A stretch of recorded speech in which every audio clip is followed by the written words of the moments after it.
So,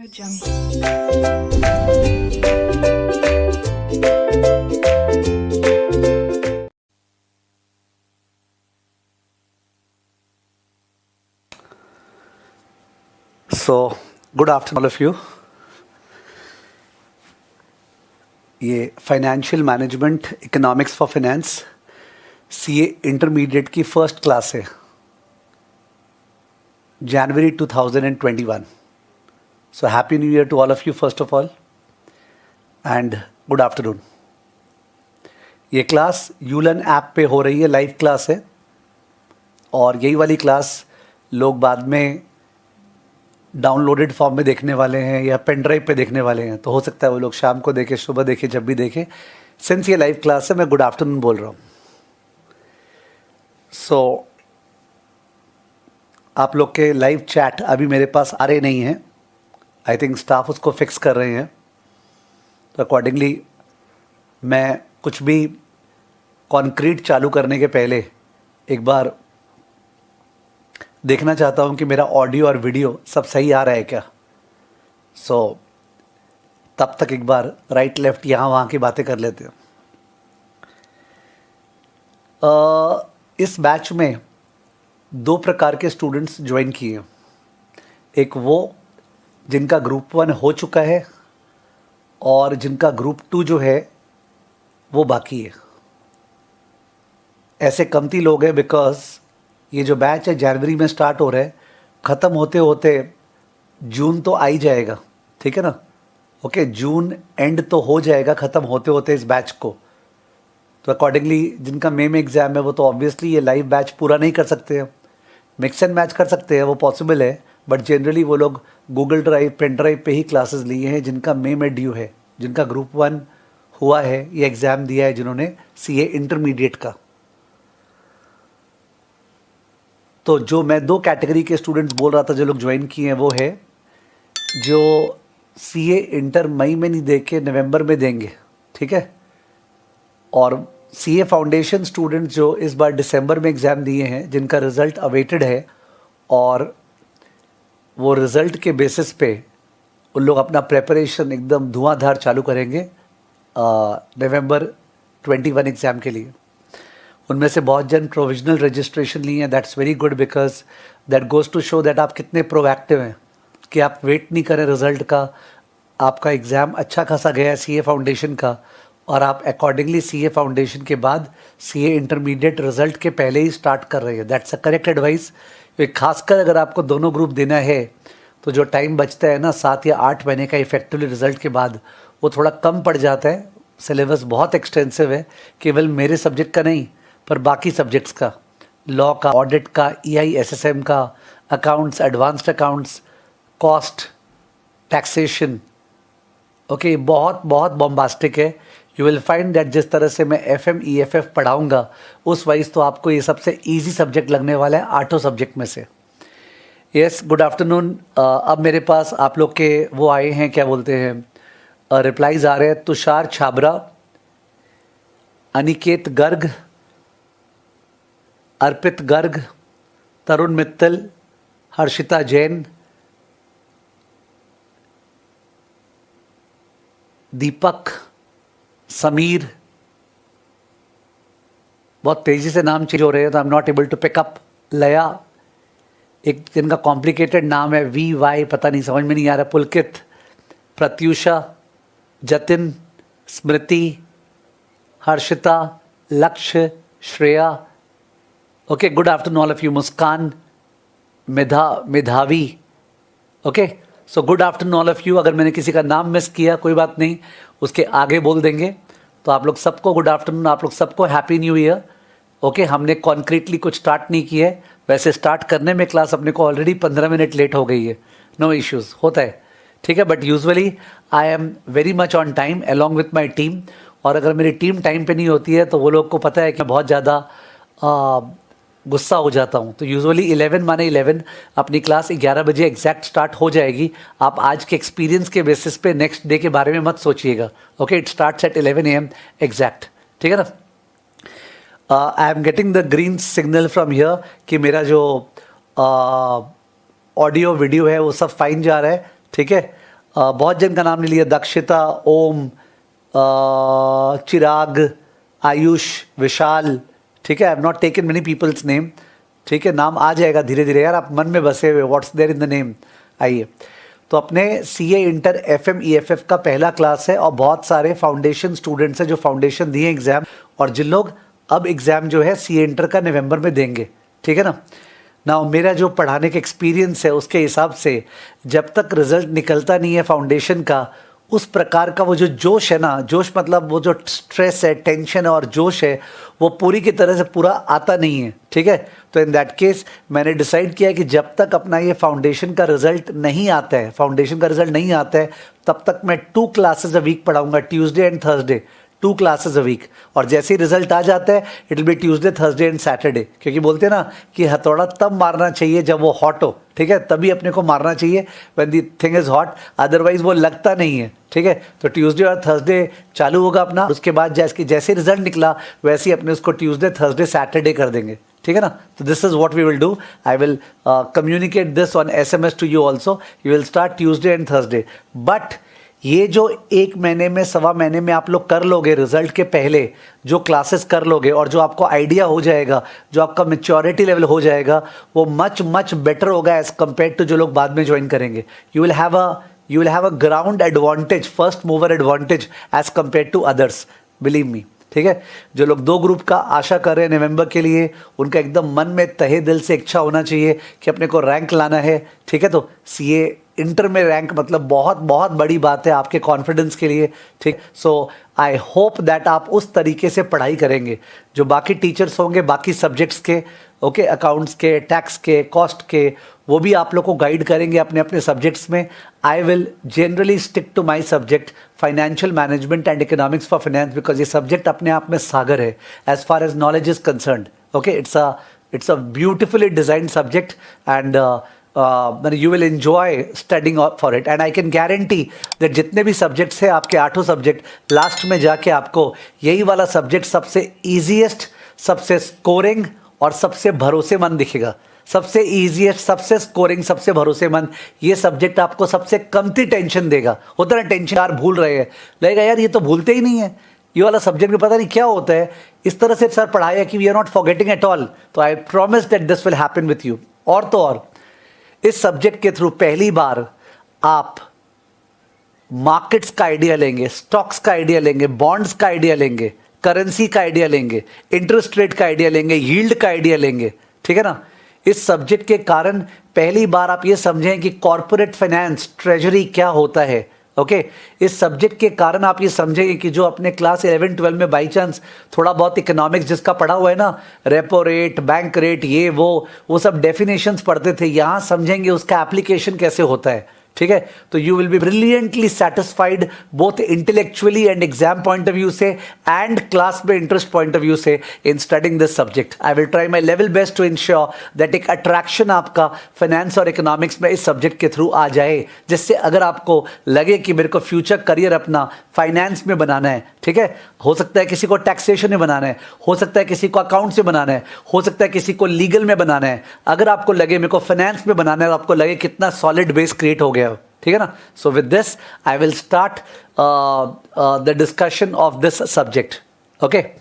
2 minute wait करता हूं कि अगर आप लोग कुछ बोलना चाहते हैं तो आपका रीड करता हूं कौन क्या बोल रहा है। नाम नहीं लूंगा, बिकॉज नाम लेने से क्या होता है, सारे जन उछल जाते, सोचते मेरा नाम तो लिया नहीं, मैं कुछ लिखूंगा तो अजीब तो सर बोलेंगे, तो नाम लिए बिना बोलूंगा अगर मेरे को बोलने लायक लगा तो।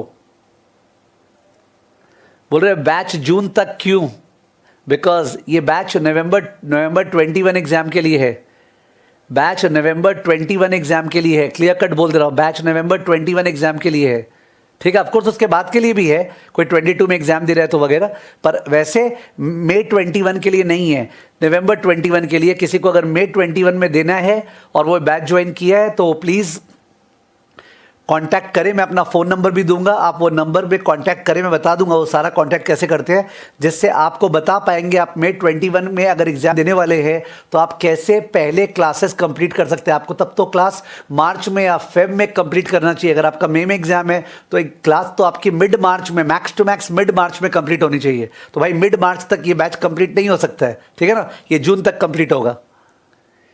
और very excited about the further classes. Yes, I am equally excited. Let's start with finance guru. नहीं यार, finance guru वगैरह कुछ नहीं.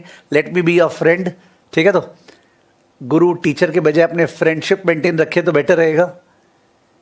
ओके, सो स्टार्ट करते हैं. चलिए, तो अपने स्टार्ट करते हैं डिस्कशन करना.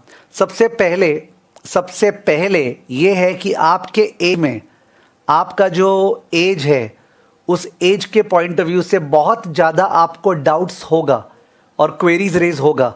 वो जो क्वेरीज रेज होगा, आपको जो भी क्वेरीज रेज होगा, जो भी आपको एकेडमिक डिस्कशन करना है, घर पे पढ़ रहे हैं, आपको कुछ डाउट आया, पूछना है इकोनॉमी के बारे में, पढ़ाई से नहीं रिलेटेड है, आपको जनरली शेयर मार्केट के बारे में, इकोनॉमी के बारे में, मोदी के बारे में कुछ पूछना है, करियर के बारे में कुछ पूछना है, या फिर सब्जेक्ट में जो पढ़ाया मैंने चैप्टर में उस पर सम में अटक गए, अचानक से आपको पूछना है, तो इन दैट केस आपको क्यू फोरम में जाके वो पूछना है. क्यू फोरम ये रहा जो स्क्रीन पे दिख रहा है. क्यू फोरम में आप गूगल करेंगे, क्यू फोरम निकल जाएगा. क्यू फोरम में जाके साइन अप कर लीजिएगा. क्यू फोरम में जाके साइन अप कर लीजिएगा. प्लीज ये मत पूछेगा क्यू फोरम खोजे कैसे. गूगल पे खोजते हैं जैसे हमने खोजते हैं और जाके साइन अप कर लीजिएगा. तो क्यू फोरम एक बार आप साइन अप कर लिए, क्यू फोरम एक बार आपने साइन अप कर लिया तो उसके बाद अपने लॉग इन करेंगे. एक मिनट दिखाए तो उसके पहले, तो क्यू फोरम में देखिए बहुत सारे प्रोग्राम्स हैं जिनका डाउट्स अलग अलग पूछ सकते हैं. मार्केट्स का, CFA वगैरह का, FRM का, CA foundation, CA intermediate, CA final, economy and current affairs, class 11, class 12, बहुत चीज़ का डाउट्स है. अब अपने इसमें एक बार उस पर जाते हैं, क्या नाम है, लॉगिन करते हैं. तो लॉगिन किया, तो लॉगिन करने के बाद यहाँ पे मैं कैटेगरी में जा रहा हूँ. ये रहा, ये कैटेगरीज है, दिख रहा है आपको, ये कैटेगरीज है. और राइट साइड में देखिए, ये इसमें 3 महीना हुआ है स्टार्ट हुए हुए, 2500 क्वेश्चंस पूछे गए हैं, 4600 करीब रिप्लाईज है, बेस्ट आंसर 700 है, यूजर्स 4126 है. ये इसका स्टेटिस्टिक्स है 3 महीने का. और यहाँ पे कैटेगरी है, जैसे कैटेगरी में गए, अगर अपने कैटेगरी में गए तो अलग अलग कैटेगरी में दिया हुआ है कि रिगार्डिंग कहाँ का. ये रहा FM, दिखा आपको राइट साइड में, FMCA इंटर. तो FMCA इंटर में जाके आपको डाउट्स पूछ सकते हैं. अगर आपको स्टॉक मार्केट का पूछना है तो मार्केट्स एंड ट्रेडिंग का. ये रहा EFF का doubts, economics for finance CA inter, left side में economics for finance CA inter. Career counselling का डाउट्स पूछना है तो करियर काउंसलिंग. तो हर चीज का डाउट्स यहाँ पे पूछ सकते हैं. और बहुत सारे ऐसे टॉपिक्स है जो अभी आप पढ़े नहीं हैं. ओके, करियर कॉर्नर है, ठीक है. तो बहुत सारे विषय है जिनके ऊपर डाउट्स पूछ सकते हैं. तो मैं इसी पे डाउट्स का रिप्लाई करता हूँ, ठीक है ना. तो ये क्यू फोरम है जहाँ पे आपको डाउट्स पूछना है. इसमें जैसे एक सेकेंड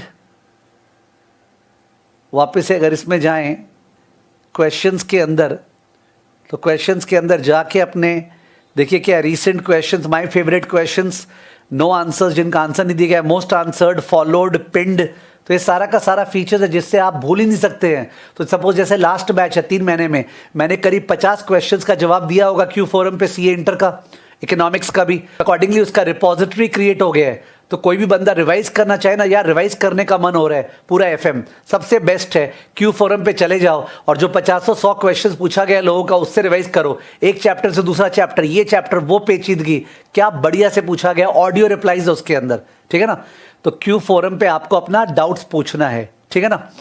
सेम चीज रिपीट करने का मेरा मन नहीं करता है. गौतम, मैंने बोल दिया है सिलेबस जो है जून में खत्म होगा, जून 2021 में खत्म होगा, ठीक है ना. ओके, और जो आप पूछना चाह रहे इको से स्टार्ट करेंगे कि FM से, वो मैं बोलने वाला हूं. तो आप मेरे को प्रीएम्प्ट मत कीजिए. Let me give me the opportunity to speak, ठीक है. अब इससे बाहर निकलते अपने फोरम से, क्यू फोरम से बाहर निकले और मैं एक बार व्हाइट शीट पे जाता हूं. ठीक है, व्हाइट शीट. ओके, तो आई एम अज्यूमिंग दैट आपके पास नोटबुक है. तो जो नोटबुक है आपके पास, वो नोटबुक निकाल लीजिए, ठीक है. और नोटबुक निकाल के उसमें आपको लिखना है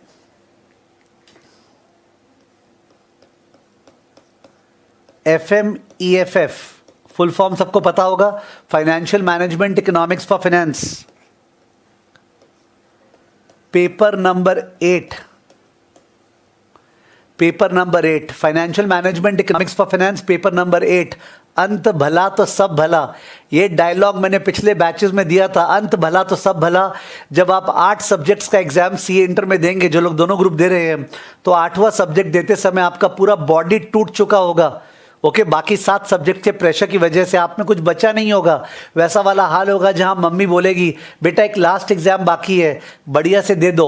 ओके, माने वैसा वाला हाल होगा कि मतलब होता है गद्दे पे पकड़ के 2 दिन तक सो जाए, वैसा वाला हाल। Believe me, I am not hyping it. जब वो बारी आएगा तो आपको दिखेगा, अपने सीनियर से पूछेगा जिन्होंने सी इंटर का एग्जामिनेशन दिया है।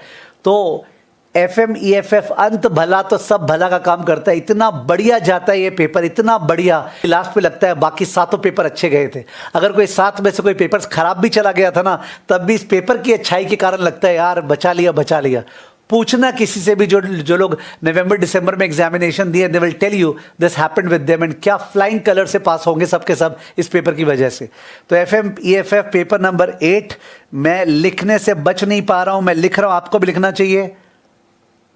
अंत, अंत कैसे लिखूं? अंत भला तो सब भला, अंत भला तो सब भला। सर आपने तो ये हिंदी में लिख दिया, ठीक है।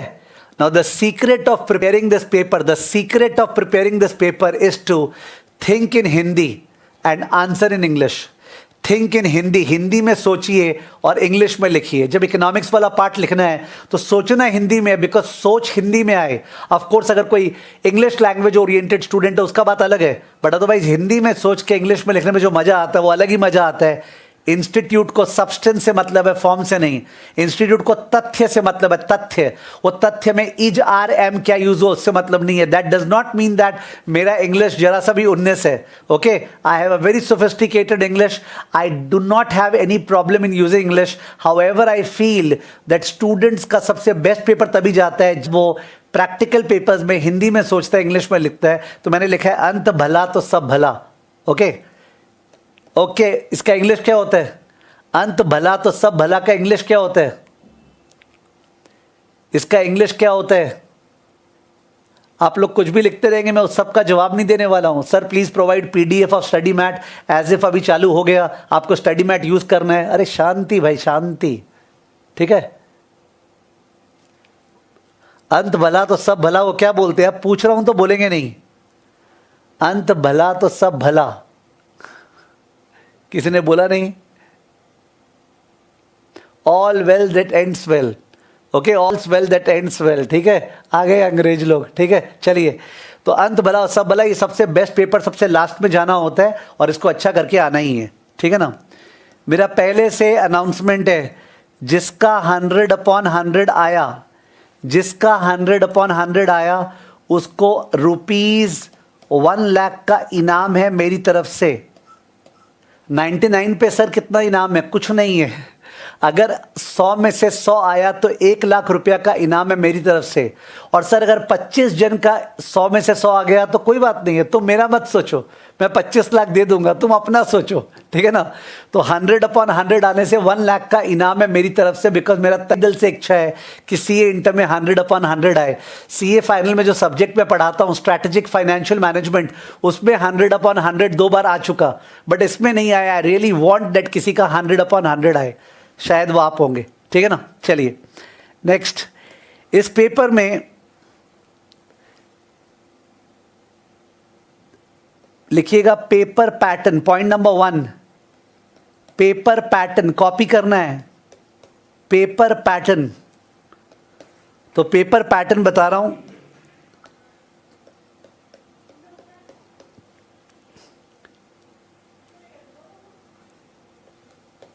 पार्ट ए FM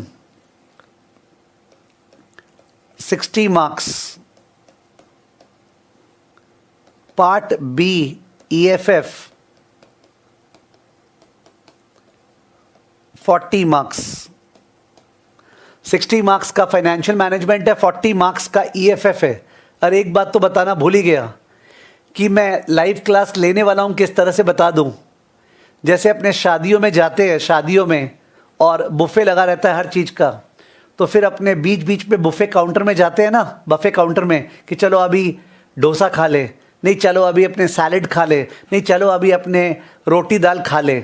वैसे ही मैं लाइव क्लास लेते समय बफे सिस्टम करता हूँ, यानी मैं बीच बीच में लाइव लेक्चर्स कमेंट्स को देखूंगा, हर समय नहीं देखूंगा। जब सम्स कराऊंगा तब तो हर समय देखूंगा, बिकॉज सम्स कराते समय मेरे को आपका आंसर चाहिए, तो उस समय तो एकदम इंटरैक्टिव होगा। पर अदरवाइज जब मैं कुछ समझा रहा हूं तो उस समय मैं कमेंट्स को देखने वाला नहीं हूं, चाहे आप कुछ भी बोलते रहो।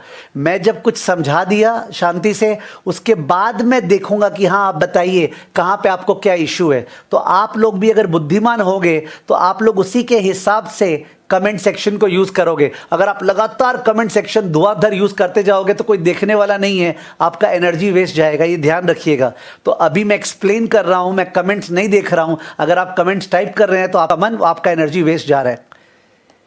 Part A FM 60 number, part B EFF 40 number. अब जो पार्ट ए है एफएम, ये आपको कॉपी करना है जो मैं लिख रहा हूं बोर्ड पे। पार्ट ए एफएम, वो एफएम में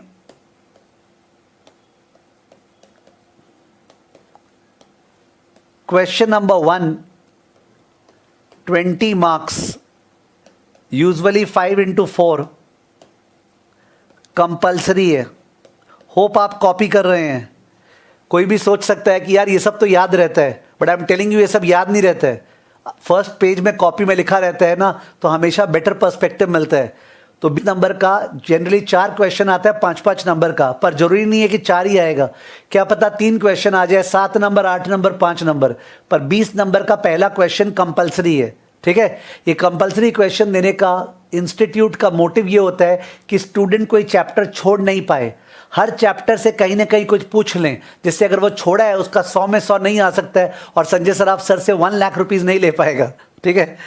अब क्वेश्चन नंबर 2, 3, 4, 5 एंड 6 ये 10 मार्क्स ईच है, 10 मार्क्स ईच। और इनमें से आपको एनी 4 करना है, एनी 4 क्वेश्चन। ध्यान रहे मैं अभी कमेंट्स देख रहा नहीं हूं, तो किसी को लग रहा है कि मैं इग्नोर कर रहा हूं तो एकदम सही लगा, इग्नोर कर रहा हूं, ठीक है ना। मैं अभी कमेंट्स नहीं देख रहा हूं।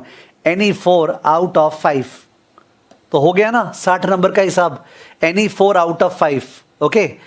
ये जो क्वेश्चन था छठा क्वेश्चन, 6th क्वेश्चन, बॉक्स में डाल रहा हूं, आप भी डालिए। ये 6th क्वेश्चन इज थियरी, यानी थियरी क्या है, ऑप्शनल। थियरी ऑप्शनल है, इसका मतलब पूरा का पूरा 60 नंबर प्रैक्टिकल अटेम्प्ट कर सकते हैं। ये जो था प्रैक्टिकल था 20 नंबर का। क्वेश्चन नंबर 2, 3, 4, 5 प्रैक्टिकल है। क्वेश्चन नंबर 6 जो है थियरी है, आप उसको चॉइस में छोड़ सकते हैं। You can attempt 100 marks practical, क्योंकि जब सीए इंटर में आप पढ़ेंगे लॉ और आप पढ़ेंगे ऑडिट और पढ़ेंगे EISSM, तो ऐसा नानी याद आएगा ना थियरी पढ़ने में, जिसका कोई लिमिट नहीं है। ध्यान रखिएगा, नानी, दादी, परदादी, पर नानी सब याद आएगी। सर आप तो डरा रहे हैं, मैं तो यथार्थ बोल रहा हूं, ठीक है। तो थियरी पढ़ने की इच्छा नहीं करता है तो थियरी अपने करवाएंगे, पर आप ध्यान रखिए कि एफएम थियरी के बेसिस पे नहीं होगा, एफएम प्रैक्टिकल के बेसिस पे होगा। जा बेटा अपना जिंदगी जी ले, वो वाला डायलॉग है कि जा खुश हो जा, केवल कॉन्सेप्ट के बेसिस पे तेरा मार्क्स आएगा, यहाँ पे कोई परेशानी की बात नहीं है, ठीक है ना। तो this is the theory, optional है, ठीक है ना। तो ये हो गया पार्ट ए एफएम का पेपर पैटर्न। जो पार्ट बी है, part B economics for finance, economics for finance part B 40 number का। उसमें अपने पास 10-10 नंबर के 5 क्वेश्चन आते हैं। तो मैं लिख रहा हूं क्वेश्चन नंबर 7 10 मार्क्स कंपल्सरी, ये कंपल्सरी है पहला वाला, कंपल्सरी। और क्वेश्चन नंबर 8, 9, 10 एंड 11 ये भी 10-10 मार्क्स के हैं, 10-10 मार्क्स ईच।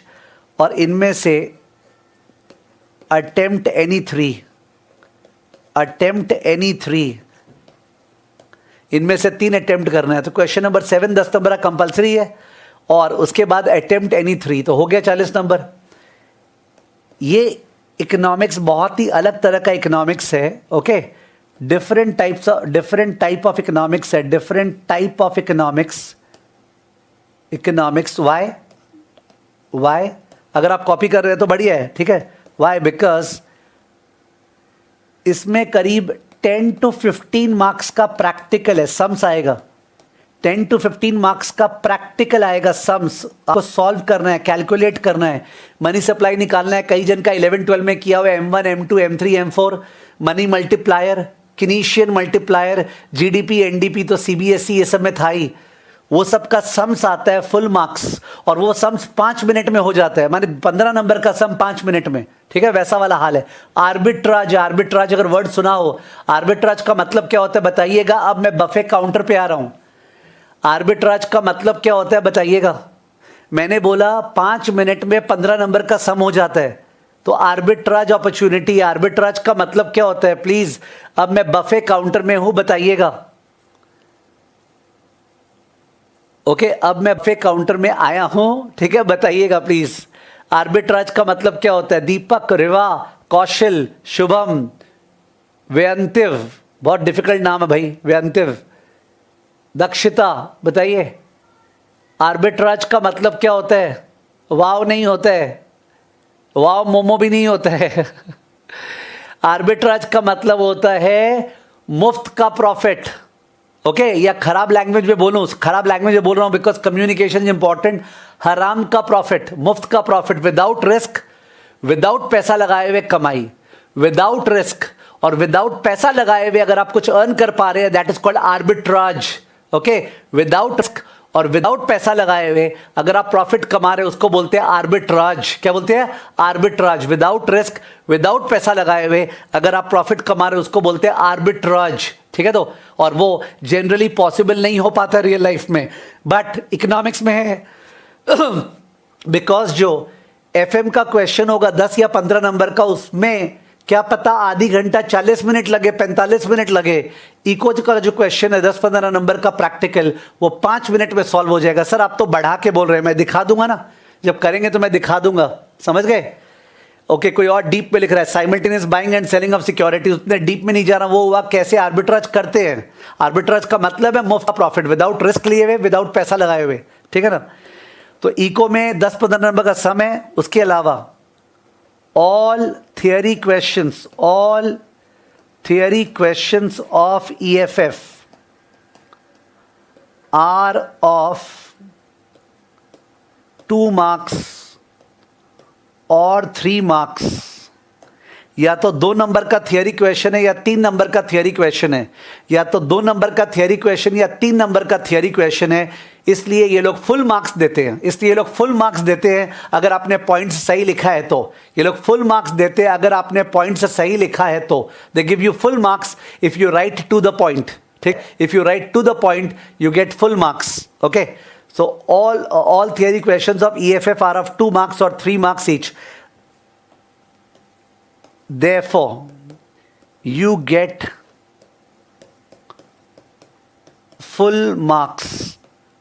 मैंने ऐसा नहीं कि थियरी में मार्क्स कटेगा, फुल मार्क्स मिलेगा। इको में है think in Hindi and right in English. अगर कोई पूछे कि सर ज्यादा स्कोरिंग और ज्यादा इजी कौन सा है, इकोनॉमिक्स फॉर फाइनेंस से ज्यादा इजी है और ज्यादा स्कोरिंग है इकोनॉमिक्स फॉर फाइनेंस दोनों में से। वैसे एफ इजी है पर इकोनॉमिक्स फॉर फाइनेंस कुछ ज्यादा ही आसान है, खासकर मेरे लिए जो मैं पढ़ा रहा हूं, because what I am made up of economics and finance only, ठीक है, एज वेल एज स्टेटिस्टिक्स। तो स्टेटिस्टिक्स नहीं है वो अलग बात है, अदरवाइज मेरा जो कोर स्पेशलाइजेशन है that is economics and finance. Okay, so ये सारा का सारा मैंने बता दिया। पेपर का पैटर्न होप आपने कॉपी किया, बहुत बढ़िया होगा अगर आपने कॉपी किया तो, ठीक है ना। ओके, चलिए पॉइंट नंबर 2।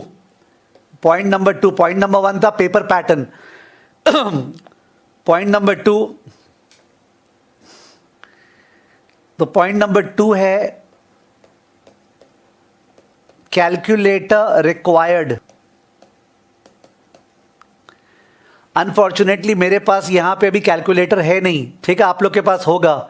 अपने को वो वाला कैलकुलेटर चाहिए, अपने को वो वाला कैलकुलेटर चाहिए, ठीक है, तो जिसमें जीटी का फंक्शन होता है, जीटी फंक्शन वाला कैलकुलेटर। जीटी फंक्शन वाला कैलकुलेटर, ऑफ कोर्स कोई साइंटिफिक कैलकुलेटर ये सब मत लीजिएगा, वो अलाउड नहीं है एग्जाम में। जीटी फंक्शन वाला कैलकुलेटर जिसमें जीटी का फंक्शन हो, ग्रैंड टोटल, तो जीटी फंक्शन वाला कैलकुलेटर जो है चाहिएगा। ओके, मैं नेक्स्ट क्लास एग्जैक्ट कौन कौन से सीरीज ऑफ कैलकुलेटर, या फिर नेक्स्ट क्लास क्यों, आज क्लास के बाद कौन कौन से मॉडल ऑफ कैलकुलेटर्स हैं जो कि ऑप्टिमली यूज कर सकते हैं, उसका आप लोग को टेलीग्राम पे मैसेज करवा दूंगा। ठीक है, तो कौन कौन सा कैलकुलेटर का सीरीज यूज कर सकते हैं, कैशियो का, इसका उसका, वो मैं आप लोग को मैसेज करवा दूंगा। ठीक है, तो कैलकुलेटर बहुत इंपॉर्टेंट है, खासकर एफएम के लिए। इकोनॉमिक्स में तो जो कैलकुलेशन है वो ऐसा होता है कि आदमी मुंह जवानी कर देगा, पर एफएम के लिए कैलकुलेटर बहुत इंपॉर्टेंट स्टफ है। ठीक है ना, ओके। तो मैं कैलकुलेटर का एग्जैक्ट मॉडल जो है वो आपको बता दूंगा। वैसे बहुत सारे कैलकुलेटर्स जो है वो अलाउड है, बड़े अलाउड है मतलब साइंटिफिक कैलकुलेटर नहीं ले जा सकते हैं, और जो अलाउड उनमें से बढ़िया कैलकुलेटर्स कौन कौन से बता दूंगा। ठीक है ना, okay.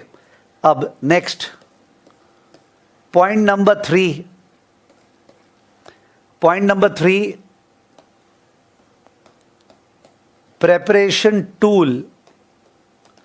Preparation tool number A, class notes. तो क्लास नोट्स जो है वो बाइबल है, उसको सबसे ज्यादा इज्जत देना है क्लास नोट्स को। Number B SSEI study mat. तो SSEI स्टडी मैट में टोटल में 4 किताब है।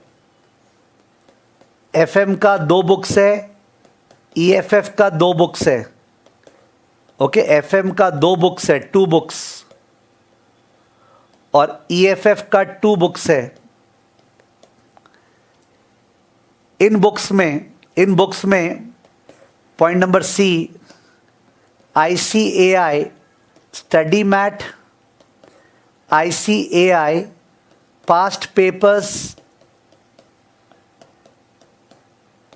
ICAI RTP revision test papers, ICAI MTP mock test papers,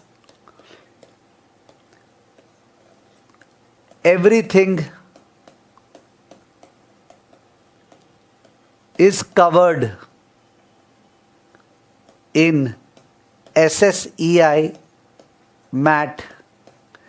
everything is covered in SSEI MAT। तो SSEI MAT में ये सब कवर्ड है, everything is covered in the SSEI MAT except a few terms. Okay, 2019-20 का जो है उस पर कुछ पेपर्स कवर्ड नहीं है, तो वो मैं अलग से करवा देता हूँ, रेफरेंस दे के। But otherwise everything is covered in SSEI का MAT। कुछ रीसेंट पेपर्स कवर्ड नहीं होंगे, वो मैं अलग से करवा देता हूँ। ओके, तो ICAI स्टडी मैट ये सब मना नहीं कर रहे हैं, आप चाहे तो जा सकते हैं, बट आपको दिखेगा उसमें वही सम्स है जो सम्स अपने SSEI के मैट में दिए हुए हैं, आपको खुद ही दिख जाएगा। ठीक है ना, okay. Number D query resolution. अगर आपको डाउट्स पूछना है तो डाउट्स कैसे पूछेंगे? 2 तरह का डाउट्स है, एक है एकेडमिक और दूसरा है अदर ऑपरेशनल डाउट्स। कोई आपका क्लास नहीं चल रहा है, कुछ दिक्कत हो गई, ये हो गया वो हो गया। Academic doubts and others. जो एकेडमिक डाउट है वो आप पूछेंगे ऑन क्यू फोरम। यहाँ पे मैं सबसे ज़्यादा अवेलेबल हूँ क्यू फोरम। उसके अलावा आप एकेडमिक डाउट्स एक्चुअली आपको क्यू फोरम पे ही पूछना पड़ेगा, फिर भी आप मेरे नंबर पे अगर डाउट्स भेजोगे 8697090297 इस पे टेलीग्राम और टेक्स्ट कर सकते हैं। पर अगर आप करेंगे तो मैं आपको क्यू फोरम में जाने बोलूँगा। अगर आप टेलीग्राम या टेक्स्ट करें तो मैं खुद ही आपको क्यू फोरम में जाने बोलूँगा। ठीक है, तो actually doubts main Q forum पे ही होगा। फिर भी मैंने अपना पर्सनल नंबर दे रखा है, क्यों दे रखा है वो 2 मिनट में बता रहा हूँ। और ये नंबर मैं उठाता नहीं हूँ, मैं केवल अगर टेक्स्ट मैसेज या टेलीग्राम आता है तो देखता हूँ और रिप्लाई करता हूँ। ठीक है ना, तो ये नंबर क्यों दे रखा है जब डाउट्स क्यू फोरम पे, उसका रीज़न बता रहा हूँ, 2 मिनट। तो एकेडमिक डाउट्स यहीं पे होंगे, उसके अलावा अदर डाउट्स के लिए आप 9674006144, ठीक है, ये नंबर यूज कर सकते हैं। 9674006144, 9830023636, ये नंबर यूज कर सकते हैं, ठीक है। उसके अलावा 9831092413, ये नंबर यूज कर सकते हैं। इन सब पे भी जनरली आप व्हाट्सएप करेंगे तो बेटर रहेगा। मेरे वाले नंबर पे व्हाट्सएप नहीं था, व्हाट्सएप करेंगे तो बेटर रहेगा।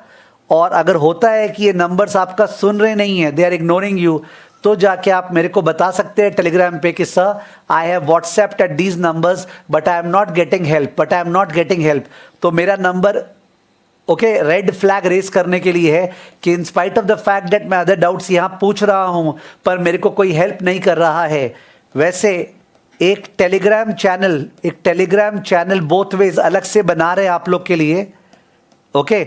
जो FM प्लस कॉस्ट का चैनल होगा वो बोथ वेज रहेगा, उसमें आप लोग चिट चैट कर सकते हैं, ओके। चिट चैट जो करना होता है ना, एक दूसरे से चिट चैट कर सकते हैं, पर कुछ भी बदमाशी हुई, गंदगी हुई तो उस केस में वहां से आपको डिलीट कर दिया जाएगा और बाद में शामिल नहीं किया जाएगा।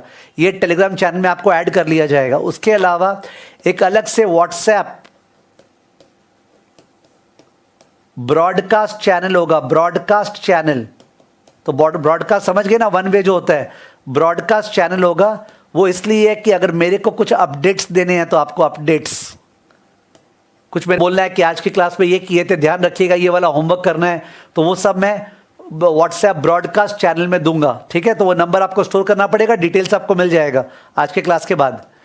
उसके अलावा आपको SSCI यूट्यूब चैनल जो है वो डेफिनेटली सब्सक्राइब करना चाहिए, वरना बहुत कुछ अच्छा मसाला, जैसे कोरोना वायरस में पूरा इकोनॉमिक में क्या हुआ था, रेपो RBI का मॉनेटरी पॉलिसी आता है, उसका अपडेट्स वो सारा SSCI यूट्यूब चैनल पे होता है, तो आप मिस कर जाएंगे, ठीक है, अगर आप SSCI यूट्यूब चैनल पे सब्सक्राइब्ड नहीं है तो, ठीक है ना, ओके। तो ये सारा का सारा हो गया क्वेरी रेजोल्यूशन, अदर रेजोल्यूशन के लिए, ठीक है। सर आप इतना ज्यादा ये सब क्यों बोलते जा रहे हैं, पढ़ाना चालू कीजिए ना, क्योंकि ये सब एक बार ही बोलना है भाई, बार बार नहीं बोलना है। I don't have the capacity कि 50 जनों का 50 बार सेम चीज बोलता रहूं, उतना मेरे ब्रेन है कि एक बार बोलना चाहिए, ठीक है ना। तो अकॉर्डिंगली ये सारा इसलिए बोला जा रहा है। सो ये हो गया, ठीक है। ई सेपरेट कॉपी मेंटेन कीजिए, सेपरेट नोटबुक मेंटेन कीजिए, FM का और इको का, separate notebook for FM and EFF। तो इकोनॉमिक्स का अलग, FM का अलग, दोनों का सेपरेट नोटबुक मेंटेन कीजिए, ठीक है। तो ये सारा बता दिया मैंने। अब मैं देखता हूं आप लोग कुछ बोल रहे हैं क्या, लेट मी सी आप लोग क्या बोल रहे हैं। जो भी प्रोविजनल एडमिशन लिए हैं, मतलब फाउंडेशन का रिजल्ट निकला नहीं है, प्रोविजनल एडमिशन लिए हैं, उनको चिंता नहीं करनी है। जो मैं चैप्टर पढ़ाऊंगा उसका जो PDF है, उसका PDF आपसे शेयर हो जाएगा, ठीक है। और जब आपका फुल रजिस्ट्रेशन हो गया तो आपको बुक्स डिस्पैच हो जाएगी, जो लोग प्रोविजनल रजिस्ट्रेशन लिए हैं। वो बोल रहा है कोर्ट में केसेस होते हैं, वो आर्बिट्राज नहीं होता है, वो आर्बिट्रेशन होता है, आर्बिट्रेशन। जो कोर्ट में केसेस होते हैं उसको आर्बिट्रेशन बोलते हैं। Sir tax plus minus button वाला कैलकुलेटर अलाउड होता है क्या? मेरे को ठीक से ध्यान नहीं है, मैं तो खुद एक्सेल शीट या साइंटिफिक कैलकुलेटर यूज करता हूं, मैं बता दूंगा आज। सर प्रैक्टिस मैनुअल भी, हाँ प्रैक्टिस मैनुअल भी कवर्ड है, वह लिखना भूल गया, ठीक है। यहाँ पे प्रैक्टिस मैनुअल भी उसके अंदर कवर्ड है, ICAI प्रैक्टिस मैनुअल, वो भी कवर्ड है SSCI मैट में। सर पॉइंट नंबर C क्या था? ये रहा पॉइंट नंबर C, ICAI का स्टडी मैट वगैरह। यस प्रैक्टिस मैनुअल भी कवर्ड है। Are we having tests? तो चालू तो हुआ ही नहीं और ये टेस्ट्स बोल रहे हैं। Yes we will have test. लीजिए पॉइंट लिख देता हूं, ठीक है। EF regular tests with self evaluation, regular tests with self evaluation. माने ऑब्वियसली वो नहीं होगा कि आप टेस्ट लेके मेरे को अपना स्कैन करके भेजेंगे और मैं चेक करूंगा और आपको वापस से भेजूंगा, ठीक है। तो regular test with self evaluation, वैसे इसका हम लोग बहुत बढ़िया एक प्लेटफॉर्म बना रहे हैं क्यू फोरम में, वो रेडी नहीं हुआ है, जब रेडी हो जाएगा तो बता देंगे, तो that will become very easy, okay, for evaluation and for everybody to evaluate with respect to how others are performing. अभी वो नहीं है platform, regular test with self evaluation. तो यश बहेती, आपका जवाब हो गया। आप प्लीज़ अब वापस से डाउट मत लिखिएगा। ग्रुप में कैसे ऐड होना है, आपको इंफॉर्मेशन मिल जाएगी आज कल में, ठीक है। मैं आपको विनीत बोल रहा हूँ, ठीक है ना, आपका नाम बहुत डिफिकल्ट है, तो I am calling you Vineet, okay, Vineet Mittal. तो विनीत मित्तल, आप अब हम लोग अपडेट कर देंगे आपको, ठीक है। तो मेरे ख्याल से सारा मैकेनिकल चीज़ मैंने बोल दिया है, I have spoken all mechanical things. अब अपने स्टार्ट किससे करने वाले हैं, तो अपने स्टार्ट करने वाले हैं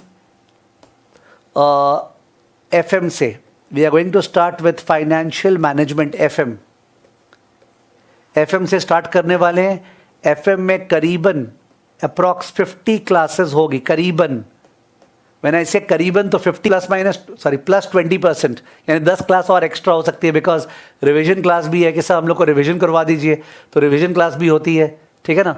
समरी क्लास सा, कोई टेस्ट सॉल्विंग क्लास ले लीजिए, तो वहाँ क्लास बढ़ती रहती है, पर करीबन 50 क्लास होगी, 2-2.25 घंटे की क्लास। 11 बजे चालू होगी 11 AM और करीब 1:15 पे ख़त्म होगी, 11:15 AM to 1:15 PM, okay. Class का जो नॉर्मल समय है, कभी 1:05 पे छोड़ दिया, कभी 1:10 पे, 1:15 से लेट कभी नहीं करूँगा। 1:15 मैंने ऊपर की तरफ लिखा है, मैं हमेशा उसके पहले छोड़ूंगा, ठीक है ना। तो उसके पहले ही छोड़ूंगा, उसके बाद में कभी नहीं छोड़ूंगा।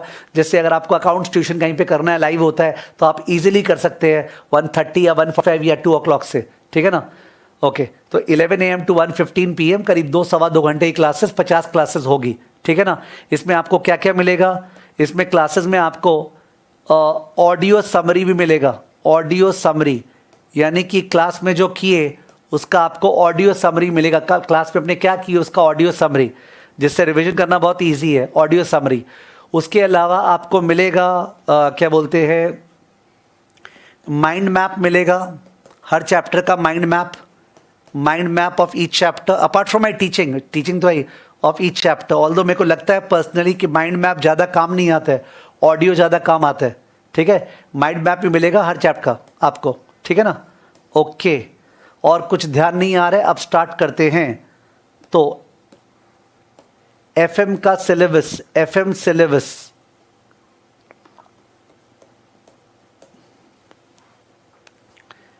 एफएम का सिलेबस, ओके, डिस्कस कर रहा हूं। बताइए तो प्लीज, एक फाइनेंस मैनेजर क्या करता है कंपनी में? Finance manager what does he do? आपको जो मन है प्लीज बताइएगा। मैं बफे काउंटर में आया हूं, इस बार सैलेड खाना है मेरे को, बिकॉज पढ़ाई की बात हो रही है ना, तो मैं सैलेड खाने के लिए आया हूं, ठीक है। फाइनेंस मैनेजर जो है वो एक कंपनी में उसका क्या रोल रहता है? जैसे CFO, you are chief financial officer, you are the chief financial officer of Bajaj auto. तो बजाज ऑटो के आप चीफ फाइनेंशियल ऑफिसर है, आपको क्या लगता है आपका क्या क्या काम है? चीफ फाइनेंशियल ऑफिसर आप बजाज ऑटो के हैं, आपका क्या क्या काम है बताइए प्लीज। मैं अभी कोई भी बाकी चीज देखूंगा नहीं, I will only look at this कि कौन इसका जवाब दे रहा है। उस बंदे का नाम लेके बोलूंगा कि उसने ये बोला है। बोल रहा है कंसल्टेंसी करता है, मनी मैनेजमेंट करता है, manages the budget, manages the finance, manages the budget, manages the finance. नहीं अनिकेत गर्ग, केवल आपके ही वॉइस ब्रेक हो रही है, बाकी सब ठीक आ रही है। सुबह से क्लास दे रहा हूं, तीसरा बैच है मेरा। फाइनेंस से रिलेटेड हर डिसीजन लेता है, रिस्क एनालिसिस करता है, बजट प्रिपेयर करता है, कंपनी के फाइनेंस को मैनेज करना, ओके। एक्विजिशन ऑफ फंड्स लिखा किसी ने, फंड रेजिंग, एलोकेशन, इन्वेस्टमेंट किसी ने लिखा, ठीक है। अब सुनिएगा ठीक से, अपना क्या था बात, हिंदी में सोचेंगे, इंग्लिश में लिखेंगे। फाइनेंस मैनेजर का काम है पैसा उठाना। Please listen, listen now, okay. ले लिया मैंने सैलेड, खाने दो, अब खाने दो, ठीक है। फाइनेंस मैनेजर का काम है पैसा उठाना, पैसा उठाना, जिसको बोलते हैं प्रोक्योरमेंट ऑफ फंड्स, या एक्विजिशन ऑफ फंड्स भी चलेगा। Procurement of funds, financing decision. क्या डिसीजन? फाइनेंसिंग या फंडिंग डिसीजन। ये वर्ड्स इंपॉर्टेंट है, मैं लिखा दूंगा, जब मैं लिखाऊंगा बोर्ड पे तभी आपको लिखना है। अभी ध्यान दीजिए, पैसा उठाने को बोलते हैं प्रोक्योरमेंट या फाइनेंसिंग या फंडिंग। जैसे who is funding your education? Sir, my parents are funding my education. My parents are funding my education. ठीक है, तो पैसा उठाना, एक्विजिशन ऑफ फंड्स। ठीक है, acquisition of funds. High cost पे या लो कॉस्ट पे? हाई कॉस्ट पे या लो कॉस्ट पे? फाइनेंस मैनेजर का काम है पैसा उठाना हायर कॉस्ट पे 20-25% पे या लो कॉस्ट पे 10-12% पे।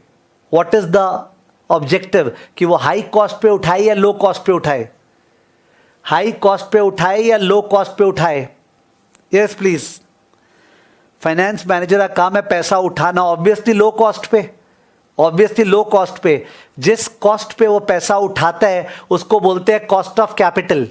जिस कॉस्ट पे वो पैसा उठाता है उसको बोलते हैं cost of capital. Cost of capital, capital माने फंड्स, उसका जो कॉस्ट है ब्याज है, that is cost of capital. Lower the better, lower the better. Okay, lower the better.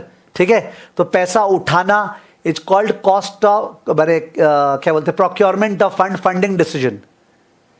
दूसरा जो वर्क है फाइनेंस मैनेजर का वो है पैसा लगाना। दूसरा जो वर्क है वो है पैसा लगाना, पैसा इन्वेस्ट करना।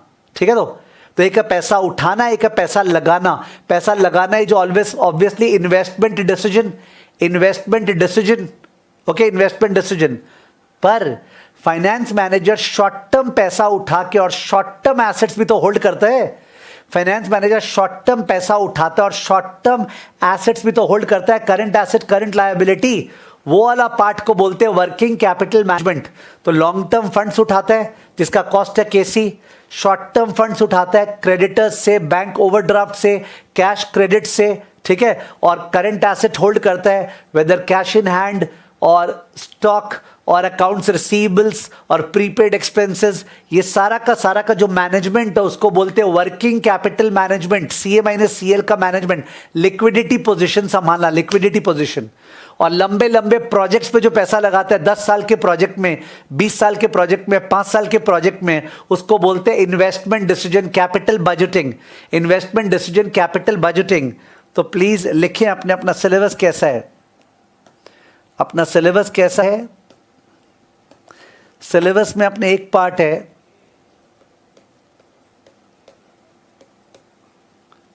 Procurement of funds dash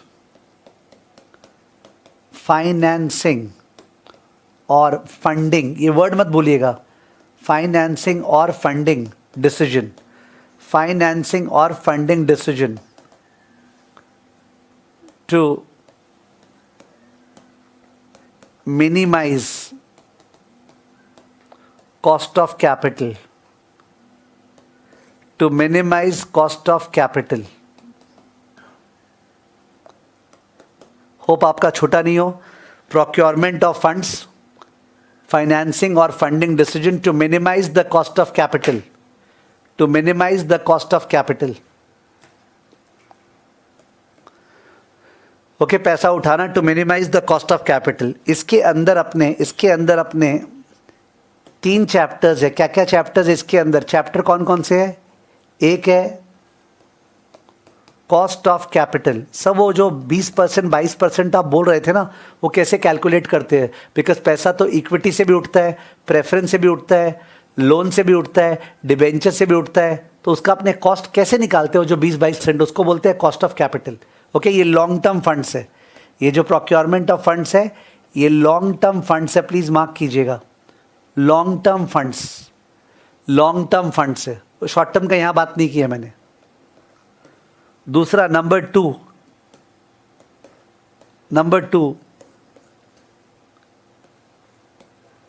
deployment of funds, funds को लगाना। Deployment of funds dash investment decision और कैपिटल बजटिंग, कैपिटल बजटिंग और प्रोजेक्ट मैनेजमेंट, प्रोजेक्ट मैनेजमेंट, बड़े बड़े प्रोजेक्ट्स पे पैसा लगा रहे हैं, प्रोजेक्ट मैनेजमेंट, इन्वेस्टमेंट डिसीजन और कैपिटल बजटिंग और प्रोजेक्ट मैनेजमेंट, ठीक है, प्रोजेक्ट मैनेजमेंट। इसके अंदर अपने पास दो चैप्टर्स है, एक है कैपिटल बजटिंग, चैप्टर का नाम कैपिटल बजटिंग, और दूसरा है risk analysis in capital budgeting. वो मैंने ऊपर कितने चैप्टर लिखे, लिखना ही भूल गया, 3 चैप्टर्स था ना ऊपर, I forgot to write, God.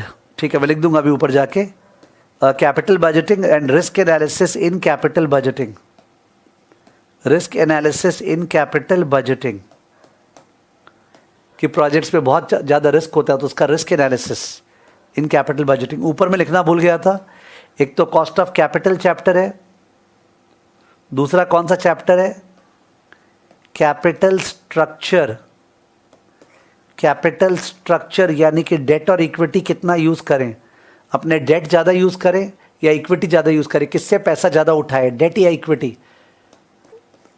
And leverage, LEVERAGE, leverage, leverage का मतलब भी वही होता है कि आप रिस्क लेना, डेट उठाना, बिकॉज डेट उठाएंगे तो काफ़ी रिस्क है ना, क्या पता उसको नहीं चुका पाए, तो उस केस में वो अपने को श्यू करेगा and the company can become bankrupt, ठीक है।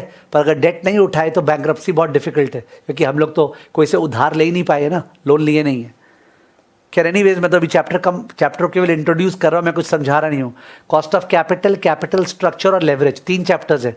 Cost of capital, capital structure, leverage, 3 chapters है। और यहाँ पे क्या था, capital budgeting and risk analysis in capital budgeting, capital budgeting and risk analysis in capital budgeting, ठीक है। Point number 3,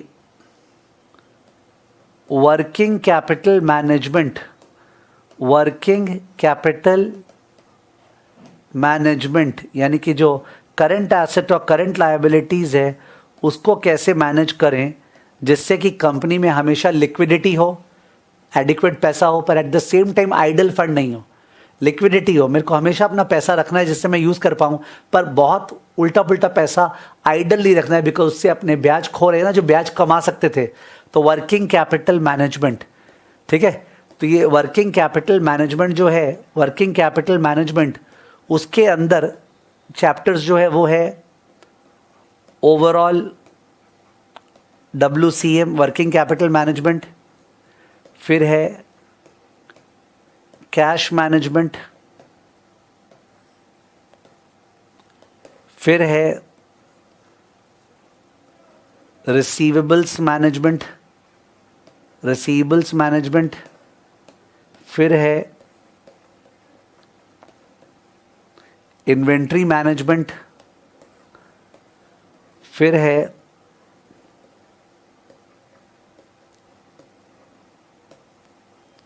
management of payables,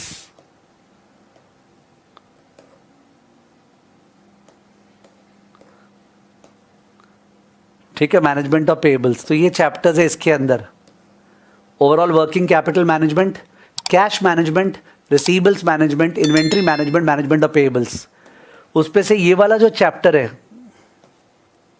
ये वाला जो चैप्टर है ना इन्वेंट्री मैनेजमेंट, उसको बॉक्स पे डाल दीजिए, इन्वेंट्री मैनेजमेंट। ये chapter is done in cost, cost वाले पेपर में ये बहुत ज़्यादा डीपली कराया जाता है, तो सभी जन कॉस्ट वाले पेपर में ये कर चुके होते हैं, ठीक है। इज डन इन कॉस्ट, तो कॉस्ट में ये कवर होता है, एफएम में ये कवर नहीं होता, ऑल्दो एफएम की बुक में दिया हुआ है formality wise, it is covered in cost, because cost में इतना है, एफएम में इतना है, ओके। सो इतना जानने के बाद लोग इधर टाइम वेस्ट नहीं करते हैं, people do it from there only, ठीक है। तो ये 3 एरियाज हुआ, procurement of fund, deployment of for working capital management. चौथा एरिया हुआ dividend policy.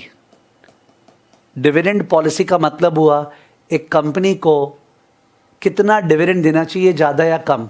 What do you think, बताइए। एक कंपनी को ज़्यादा डिविडेंड देना चाहिए या कमती डिविडेंड देना चाहिए for the benefit of share holders? Company को कैसा डिविडेंड देना चाहिए, ज़्यादा या कम? What do you think? Share holders को अगर फ़ायदा करवाना है तो कंपनी को डिविडेंड ज़्यादा देना चाहिए या कम? मैं इंडिविजुअली बोल नहीं पाऊंगा। Can you see my message? I will not be able to individually speak. Company को ज़्यादा डिविडेंड देना चाहिए या कम? तो कुछ लोगों ने बोला ज़्यादा, कुछ लोगों ने कम, कुछ लोगों ने बोला डिपेंड्स अपॉन। तो अब मैं घुमा के पूछ रहा हूँ, सुनिए सुनिए सुनिए, ठीक से सुनिएगा, एक बार रुक जाइए, ठीक से सुनिए। अगर कंपनी के पास बहुत ज़्यादा बढ़िया अपॉर्चुनिटीज़ है पैसा लगाने, किसी ने जवाब दिया भी था वैसा, कंपनी के पास बहुत बढ़िया अपॉर्चुनिटीज़ है, बढ़िया बढ़िया प्रोजेक्ट्स है जहाँ पे बहुत हैवी रिटर्न कमा सकते हैं, तो उस केस में अपने को जो प्रॉफिट अर्न किए हैं उसका डिविडेंड देना चाहिए या रिटेन करना चाहिए, प्लाउ बैक करना चाहिए? What do you think? अगर बहुत बढ़िया बढ़िया प्रोजेक्ट्स है जिनमें अपने पैसा लगा सकते हैं तो अपने को डिविडेंड दे देना चाहिए या फिर उन प्रोजेक्ट्स पे पैसा लगाने के लिए रिटेन करना चाहिए?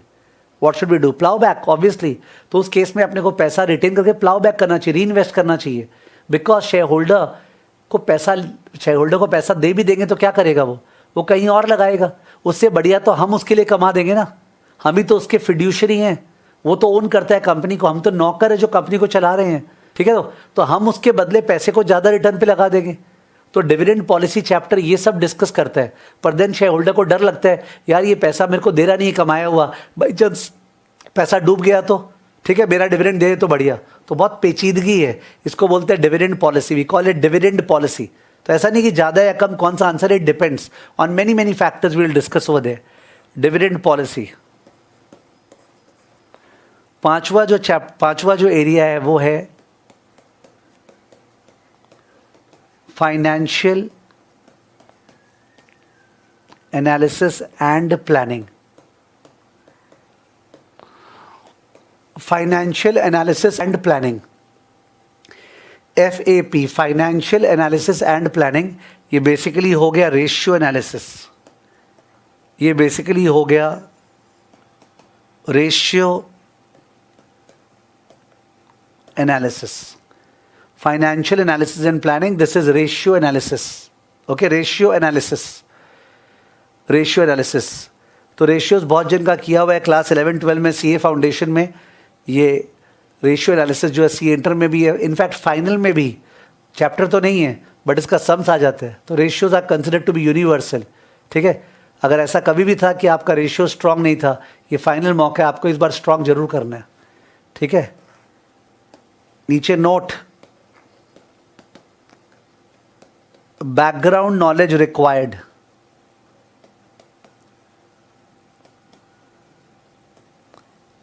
बैकग्राउंड नॉलेज रिक्वायर्ड, पहले से क्या नॉलेज चाहिए? केवल एक चीज का, time value of money. Time value of money का नॉलेज चाहिए, जो CA फाउंडेशन में 14 नंबर का था।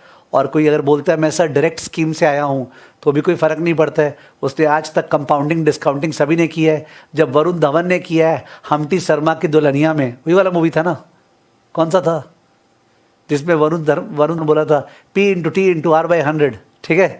तो सिंपल इंटरेस्ट, कंपाउंड इंटरेस्ट वाला पार्ट बोल रहा हूँ, टाइम वैल्यू ऑफ मनी, उसका बैकग्राउंड नॉलेज चाहिए। वो चैप्टर सिलेबस में नहीं है, okay. Time value of money chapter syllabus में नहीं है, उसका बैकग्राउंड नॉलेज चाहिए, उसका बैकग्राउंड नॉलेज चाहिए, okay. Time value of money का बैकग्राउंड नॉलेज इज रिक्वायर्ड।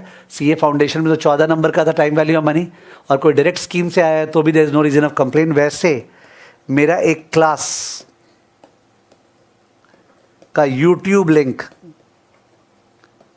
मैं दूंगा, ठीक है, YouTube लिंक दूंगा टाइम वैल्यू ऑफ मनी का, आप वैसे देख सकते हैं। सभी को देखना चाहिए बिकॉज वहां बेसिक से नहीं पढ़ाया है, एकदम बच्चे जैसे नहीं पढ़ाया है, लॉजिकली पढ़ाया है जैसे FM में काम आता है, ठीक है। तो सबके लिए लाभदायक रहेगा वो YouTube link time value of money का, okay. Time value of money, मैं CA फाउंडेशन वाला लिंक नहीं बोल रहा हूँ, CA इंटर के लिए time value of money applicative तरीके से 1 क्लास या 2 क्लास पे कराया हुआ है, उसका मैं YouTube लिंक आप लोग से शेयर करूंगा, ठीक है ना, ओके। तो ये हो गया FM का सिलेबस, ओके, ये हो गया FM का सिलेबस। अब आज अपने कौन सा चैप्टर से स्टार्ट करेंगे? ओके, बहुत एग्जॉस्टिव हो गया अभी तक ही, ठीक है। कौन सा चैप्टर से स्टार्ट करेंगे? तो आज अपने स्टार्ट करेंगे with a chapter called financial analysis and planning. लिख दीजिए, चैप्टर का नाम है financial analysis and planning, bracket FAP, financial analysis and planning FAP, यानी रेशियो वाले चैप्टर से स्टार्ट करेंगे। सर रेशियो वाले चैप्टर से कितने मार्क्स का आने का स्कोप है? या तो रेशियो वाले चैप्टर से एक क्वेश्चन 5 नंबर का कंपलसरी में आएगा, और या फिर 10 नंबर का सेपरेट क्वेश्चन आएगा। 5 या 10, डबल डबल नहीं देता, 5 + 10। तो FAP जो चैप्टर है उससे एग्जाम में क्या है, एग्जाम फोकस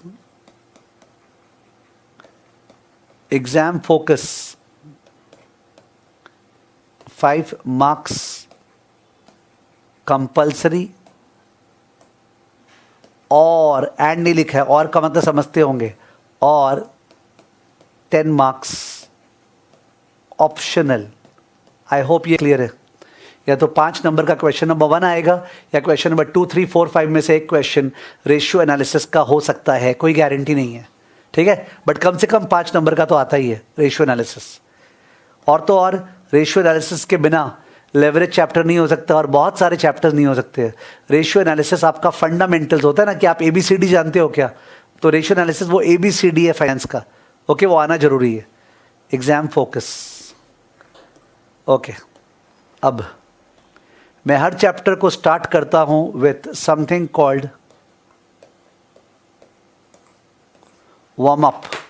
तो वार्म अप होता है ना कि चलो वार्म अप कर ले, वार्म अप से स्टार्ट करता हूं, वरना चैप्टर्स बोरिंग हो जाते हैं। तो वार्म अप से स्टार्ट करने के लिए मैं आपसे क्वेश्चन पूछ रहा हूं, जवाब दीजिएगा प्लीज, जवाब दीजिएगा।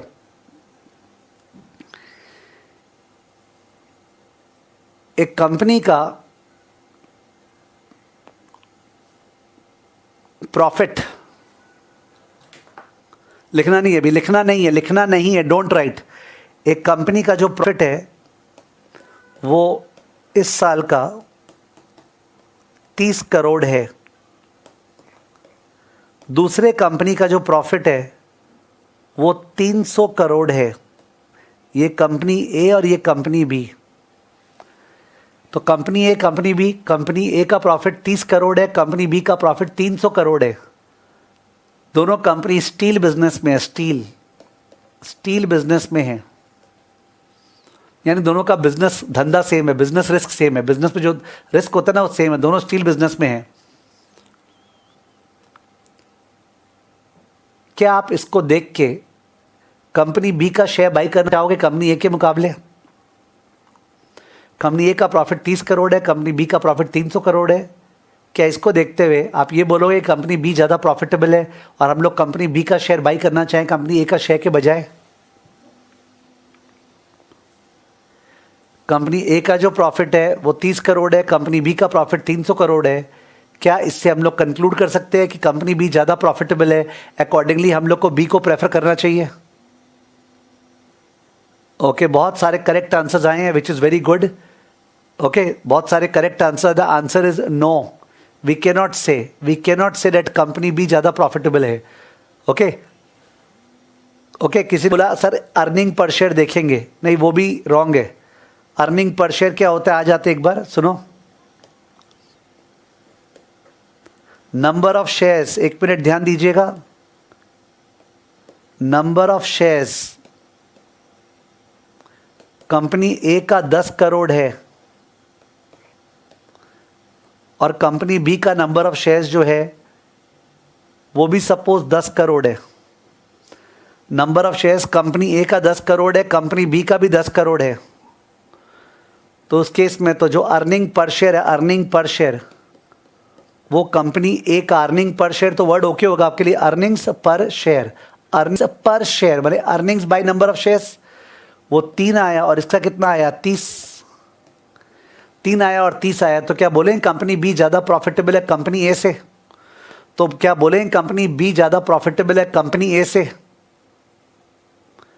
कंपनी बी ज़्यादा प्रॉफिटेबल है कंपनी ए से, ये अपने बोले हैं क्या? अर्निंग पर शेयर, इसका 3 इसका 30। किसी ने ईपीएस के बारे में लिखा था, अर्निंग पर शेयर को ईपीएस बोलते हैं, किसी ने लिखा था इसलिए मैं ये ले लिया। ओके, वॉइस ब्रेक नहीं हो रही दक्षिता, कभी कभी तुम्हारे अगर फ़ोन आ जाए, बाई चांस आपका फ़ोन आ रहा है बीच में या कुछ इंटरनेट कनेक्शन की वजह से हो सकता है, otherwise I am been teaching, it is going very smoothly. अपने ईपीएस के बेसिस पे भी नहीं बोल सकते, उसका कारण क्या है सुनिएगा प्लीज़। जो ये मान रहा हूँ ये प्रॉफिट माने ये पैट था, मैं एक बार मान रहा हूँ ये प्रॉफिट माने पैट था, PAT profit after tax, this profit was after interest and tax, ठीक है ना, मैं ये मान रहा हूँ। तो ये प्रॉफिट शेयर होल्डर्स के लिए था, ठीक है, शेयर होल्डर्स के लिए था, बिकॉज ये आफ्टर इंटरेस्ट एंड टैक्स था। जो शेयर होल्डर्स फंड है, जिसको शायद अपने बोलते हैं नेटवर्थ, आपने नाम सुना होगा नेटवर्थ, नेटवर्थ तो नाम सुना है, नेटवर्थ या equity share holders fund, net worth या फिर इक्विटी शेयर होल्डर्स फंड। तो जो नेटवर्थ है कंपनी ए का, वो है सपोज, नेटवर्थ कंपनी ए का जो है वो है suppose 120 crore, 120 crore share capital और रिजर्व्स है। जो इक्विटी शेयर कैपिटल और रिजर्व्स है ना, वो 120 करोड़ है।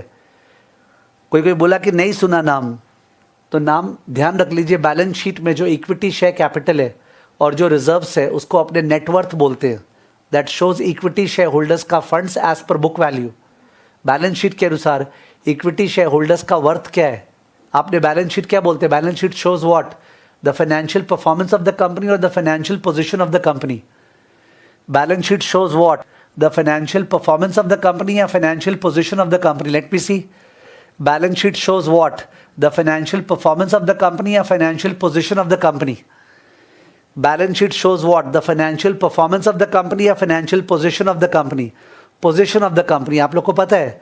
तो एज पर बैलेंस शीट जो शेयर होल्डर्स है उनका वर्थ क्या है, एज पर बैलेंस शीट जो शेयर होल्डर्स का वर्थ है, शेयर होल्डर्स का जो पैसा है बैलेंस शीट के अनुसार, वो तो केवल शेयर कैपिटल नहीं है, वो तो रिजर्व्स भी है, बिकॉज रिजर्व्स रिप्रेजेंट्स इधर शेयर प्रीमियम और एक्यूमुलेटेड रिटेन्ड अर्निंग्स। आज तक का जो रिटेन्ड अर्निंग्स है वो सारा उनका ही तो है। तो वो शेयर कैपिटल और जो रिजर्व्स है वो मिला के होता है नेटवर्थ या इक्विटी शेयर होल्डर्स फंड। किसी ने बोला कि नहीं पता, इसलिए मेरे को बताना पड़ा। नेटवर्थ यानी शेयर होल्डर्स का पैसा 120 करोड़। तो कंपनी ए में 120 करोड़ है और कंपनी बी में सपोज 3000 करोड़ है। कंपनी बी में सपोज 3000 करोड़ है नेटवर्थ। तो शेयर होल्डर्स 120 करोड़ लगा रखे कंपनी ए में और कंपनी बी में 3000 करोड़ लगा रखे हैं। अब कॉमन सेंस का बात करते हैं। अगर तुमने 300 करोड़ लगा के उस पे, सॉरी, अगर तुमने 120 करोड़ लगा के उस पे 30 करोड़ कमाया तो तुम्हारा रिटर्न परसेंटेज क्या है? अगर तुमने 120 करोड़ लगा के उस पे 30 करोड़ था ना, एक मिनट कितना था मैं तो बोलते जा रहा हूँ, हाँ 30, 120 करोड़ लगा के उस पे 30 करोड़ कमाया, 30, तो आपका रिटर्न परसेंटेज क्या है? 120 करोड़ पैसा लगा के धंधे में अगर 30 करोड़ कमा रहे हैं पर एनम, 120 करोड़ लगा के अगर 30 करोड़ कमा रहे हैं तो रिटर्न परसेंटेज क्या है? कितना रिटर्न कमाया परसेंटेज में? कितना रिटर्न कमाया परसेंटेज में? 25%। यस, 25% कमाया। और ये पैसा किसका था? 120 करोड़ इक्विटी का। ये पैसा इक्विटी का था, तो जाहिर है इस रिटर्न को क्या बोलते हैं? Return on equity. इसको बोलते हैं return on equity. Return on equity, equity के फंड्स पे हमने कितना कमाया? इक्विटी फंड्स 120 करोड़ था, उस पे हमने 30 करोड़ कमाया, तो return on equity is what? 25%। ठीक है, 25%। काश आपको फॉर्मूला नहीं लगे। रिटर्न ऑन इक्विटी, उसको मन से रीडिंग करना। Return on equity, return equity पे, तो इक्विटी नीचे, उसका रिटर्न प्रॉफिट ऊपर, तो 30 बाय 120 इंटू 100। ये कोई फॉर्मूला थोड़ी है पैट बाय नेटवर्थ। जिसने इसको फॉर्मूला के तौर पे लर्न किया वो जिंदगी में फॉर्मूला में ही जाएगा। पैट बाय नेटवर्थ बोलने से फॉर्मूला लगता है। रिटर्न ऑन इक्विटी, ओ इक्विटी पे कितना कमाए, इक्विटी पे कितना कमाए, रिटर्न ऑन इक्विटी 25%। 25%, जबकि फर्म बी में 3000 करोड़ लगा के 30 करोड़ कमाए। फर्म बी में, ये तो फर्म ए का हाल था, फर्म बी में 3000 करोड़ लगा के उस पे 300 करोड़ कमाए। 3000 करोड़ लगा के उस पे 300 करोड़ कमाए, तो रिटर्न क्या है? फर्म बी में 3,000 करोड़ लगा के उस पर 300 करोड़ कमाए, 3,000 करोड़ लगा के उस पर 300 करोड़ कमाए, what is the return? 10%, 10% only. Firm B में केवल 10% रिटर्न ऑन इक्विटी। तभी तो परसेंटेज का दुनिया में आविष्कार हुआ था, जिससे पर सेंट पर 100 कंपेयर कर पाए, क्योंकि अलग अलग अमाउंट लगा हुआ है ना, तो पर सेंट माने पर 100 कंपेयर करते हैं। हर 100 रुपया 25 कमा रहे हैं, यहाँ पे हर 100 रुपया पे 10 कमा रहे हैं। ठीक है, तो ये कंपनी, जो कंपनी ए है वो ज्यादा प्रॉफिटेबल है, कंपनी ए ज्यादा प्रॉफिटेबल है, कंपनी ए ज्यादा प्रॉफिटेबल है। ठीक है, कंपनी ए ज्यादा प्रॉफिटेबल है। इनफैक्ट ये जो 300 का, ये जो 120 करोड़ था, इसका मैंने दो नाम लिखा है। एक लिखा है नेटवर्थ, दूसरा लिखा है इक्विटी शेयर होल्डर्स फंड। एक तीसरा नाम भी लिख सकते हैं, तीसरा नाम हो गया book value of equity, book value of equity, book value of equity. Okay, इसको बुक वैल्यू ऑफ इक्विटी बोलते हैं, बुक वैल्यू ऑफ इक्विटी। तो net worth, book value of equity या equity share holders fund 120 crore, book value of equity. चलिए देखता हूं कौन बता पाएगा, कोई बताएगा? What is the book value per share of company A? What is the book value per share of company A? Data आपके बोर्ड पे सामने है। Book value per share of company A, book value per share of company A, book value per share of company A. जैसे earning per share था ना, book value per share of company A. Let me see, book value per share of company A, book value per share of company A एकदम correct है, 12। Because book value क्या 120 करोड़ और divide by number of shares क्या 10 करोड़, तो book value per share क्या 120 crore by 10 crore is equal to 12 रुपया, 12 रुपया book value per share. जिस तरह अर्निंग पर शेयर होता है ना, अब कोई बाद में अगर पूछता है सर अर्निंग पर शेयर क्या होता है, यार तुम्हारा प्रॉब्लम क्या है, तुम वर्ड को, शब्द को ठीक से बोल रहे नहीं हो। अर्निंग पर शेयर यानी earnings by number of share, book value per share यानी book value by number of share. तो सर फेस वैल्यू क्या होता है? तो सर फेस वैल्यू क्या होता है? फेस वैल्यू तो share capital by number of share होता है, वो तो शेयर का डिनोमिनेशन होता है। फेस वैल्यू तो share capital by number of share होता है, जबकि बुक वैल्यू में तो हम लोग शेयर कैपिटल और रिजर्व्स दोनों लेते हैं। फेस वैल्यू जो होता है वो तो share capital by number of number of shares होता है। Okay, share capital. और जो बुक वैल्यू पर शेयर उसमें तो बुक वैल्यू यानी share capital plus reserves by number of shares. समझ गए? ये मैंने जस्ट बोला जिससे अपना वोकैबुलरी बढ़ता रहे। वोकैबुलरी बढ़ना बहुत जरूरी है। और जानते हैं वोकैबुलरी ऐसे नहीं बढ़ सकता है कि मैं लिस्ट दे दूं फॉर्मूला का और आप याद करते रहोगे। जो सम्स के अंदर बढ़ता है समझते हुए, वो और कोई तरीके से नहीं बढ़ता है। ठीक है, वो और कोई तरीके से नहीं बढ़ता है। ठीक है, तो ये वार्म अप चल रहा था और वार्म अप में आपको एग्जाम्पल लिखना है। वार्म अप में आपको एग्जाम्पल लिखना है। मैं अपने आप जो पीछे कराया है वो लिखाने वाला हूं। वार्म अप में आपको एग्जाम्पल लिखना है। कंसिडर, मेरा पढ़ाने का स्टाइल ही ये है कि मैं जो भी कराया हूं वो लिखा दूंगा। You don't have to worry. ठीक है, आप तब लिखिए जब लिखने को बोला जा रहा है। Consider two firms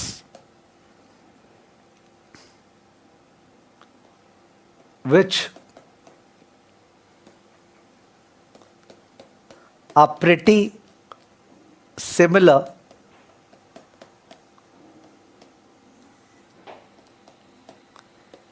in all respect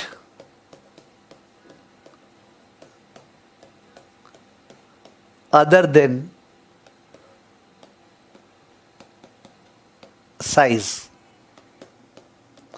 Consider two firms which are pretty similar in all respect other than size. तो pretty similar in all respect का मतलब क्या है?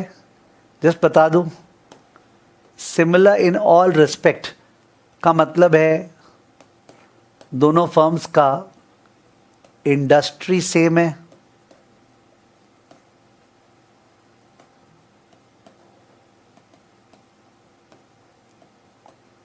रिस्क सेम है, ब्रांड सेम है, मैनेजमेंट क्वालिटी सेम है, etcetera. Although ये required नहीं था साइड में लिखाना, बट जस्ट नॉलेज के लिए। जब मैं बोल रहा हूँ सेट्रिस पेरिबस जो होता है ना इकोनॉमिक्स में, सेट्रिस पेरिबस यानी बाकी चीज सब सिमिलर है।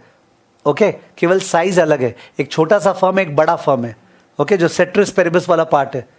ठीक है, तो industry same, risk same, brand same, management quality same और बहुत सारा कुछ लिख सकता हूँ, ठीक है। तो consider two firms which are pretty similar in all respect other than size. तो ये है पर्टिकुलर्स, ये है फर्म ए, ये है फर्म बी।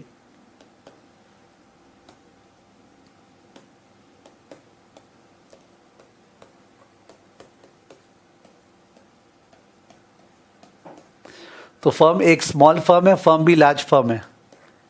पर्टिकुलर में फर्म ए का number A, profit after tax, I think PAT is okay with all of you. Profit after tax यानी इंटरेस्ट देने के बाद, टैक्स देने के बाद, ठीक है।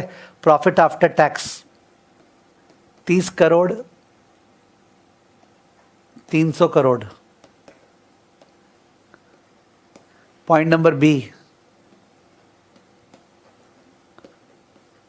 Number of shares 10 crore, 10 crore. Number C, therefore EPS, जिसको फुल फॉर्म नहीं आता है, ईपीएस का फुल फॉर्म अर्निंग्स पर शेयर, बिकॉज जो आप एग्जाम्पल के थ्रू जानोगे ना नॉलेज, वो लिखाने से नहीं जानोगे। जैसे किताबों में लिखा रहता है ना फॉर्मूला, 25 चीज़ का फॉर्मूला लिखा रहेगा, वैसे मेरे से तो बर्दाश्त होता नहीं है।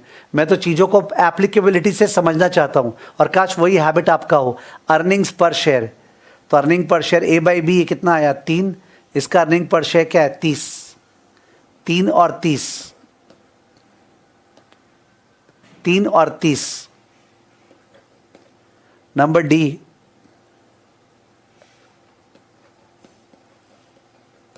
नेटवर्थ, और क्या नाम था नेटवर्थ का, और क्या क्या नाम था नेटवर्थ का, और 2 ठो नाम था। कोई स्टूडेंट पूछ रहा था नेटवर्थ को नेट एसेट्स बोल सकते हैं क्या? हाँ बोल सकते हैं, पर यूजुअली एक कॉमन प्रैक्टिस नहीं है, तो आप उसको अवॉइड कीजिए, मैं लिखाऊंगा नहीं, ठीक है। नेटवर्थ का और क्या नाम मैंने लिखा था प्लीज बताइएगा। Yes, equity share holders fund, thank you. Equity share holders fund, और एक नाम कौन सा था? नहीं, केवल शेयर होल्डर्स फंड जब बोलते हैं ना, तो उसमें इक्विटी और प्रेफरेंस दोनों आते हैं। शेयर होल्डर्स फंड बोलते हैं तो इक्विटी और प्रेफरेंस दोनों आता है। वो अलग बात है कि सब में अगर प्रेफरेंस शेयर होल्डर्स है ही नहीं, तो शेयर होल्डर्स फंड बोले तो वो इक्विटी शेयर होल्डर्स फंड ही हुआ। But otherwise technically speaking share holders fund में सारे शेयर होल्डर्स आते हैं, और इक्विटी शेयर होल्डर्स में केवल इक्विटी शेयर होल्डर्स। यस, और एक नाम था book value of equity, book value of equity, book value of equity, face value नहीं है, बुक वैल्यू है। तो वो था अपना, इसका 120 करोड़ और इसका था 3000 करोड़। 120 करोड़ और 3000 करोड़, 120 करोड़ 3000 करोड़। पॉइंट नंबर ई, पॉइंट नंबर ई, book value per share, although required नहीं था, पर मेरा मकसद क्या चल रहा है आप समझ रहे हैं, कि जितना टर्मिनोलॉजी है, जितना लॉजिक है, वो एग्जाम्पल के थ्रू बताते जाऊं, जिससे फॉर्मूला की तरह बताना नहीं पड़े बाद में। बुक वैल्यू पर शेयर का ऑब्वियसली मतलब था net worth divided by number of shares, net worth divided by number of shares. तो इसका आया था 12 और इसका आया था कितना,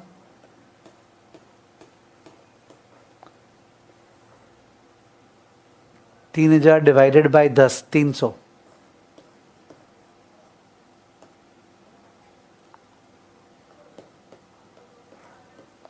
ठीक है,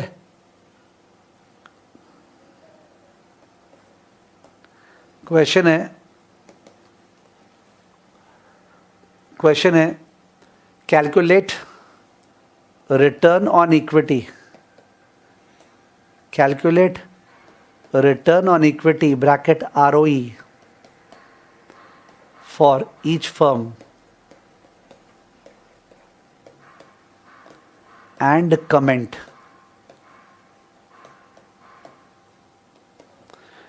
Calculate return on equity ROE for each firm and comment।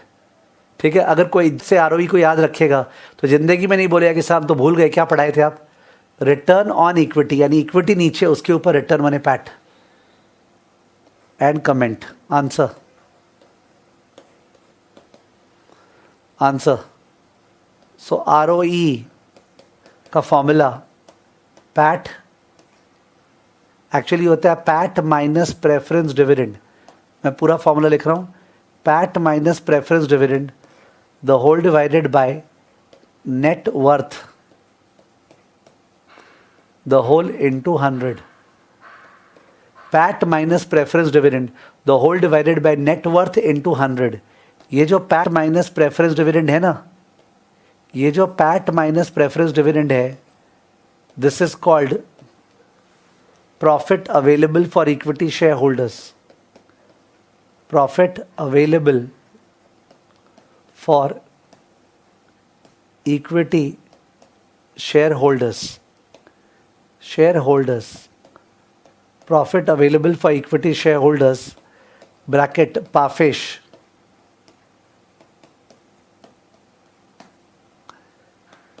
तो बहुत ही फालतू सा नाम है, फिर भी profit available for equity share holders कि प्रॉफिट आफ्टर टैक्स में तो प्रेफरेंस डिविडेंड जाएगा ना, अगर होता तो वो लेस करने के बाद जो बचा उसके लिए इक्विटी शेयर होल्डर्स के बाद profit available for equity share holders. Okay, PAFESH, तो PAFESH divide by net worth into 100।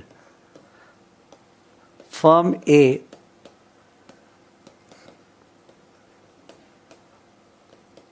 ROE equal to क्या था, 30/120 इंटू 100 इक्वल टू 25%।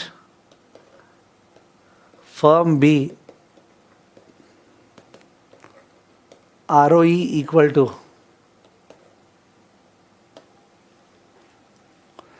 क्या था, 300/3000 into 100 equal to 10%। Equal to 10%।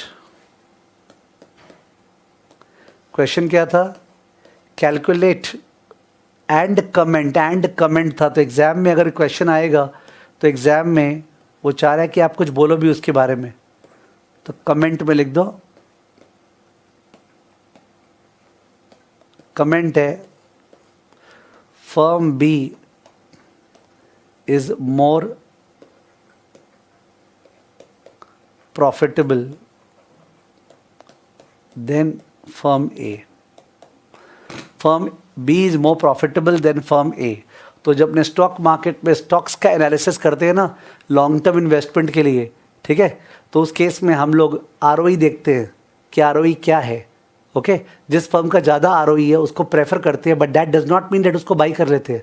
बहुत सारी और चीज़ें देखी जाती है, but ROE is one of them, return on equity is one of them. ठीक है, तो firm B is more profitable than firm A. ये अपना कमेंट था। चलिए एग्जाम्पल नंबर 2। एग्जाम्पल नंबर 2, उल्टा लिखा है आप, ओ सॉरी उल्टा लिख दिया मैं, firm A is more profitable, sorry firm A is more profitable, yes sorry firm A is more profitable than firm B. Sorry. Firm A is more profitable than firm B. Firm A is more profitable than firm B. Okay, I'm sorry. Example 2. Example 2 आप लोग को solve करना है। Example 2 आपको solve करना है। देखिए, PAT equal to 500 crore, 12% preference capital equal to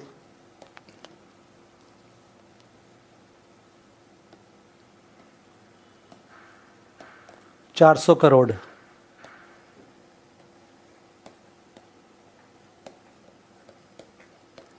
share holders fund, मैंने इक्विटी शेयर होल्डर्स फंड नहीं लिखा है, मैंने शेयर होल्डर्स फंड लिखा है। Share holders fund equal to 2200 crore. Calculate ROE। निकालिए। हाँ, firm A is more profitable था, मैं भूल के गलती लिख दिया था, firm A is more profitable than B. चलिए कैलकुलेट कीजिए, व्हाट इज द आंसर।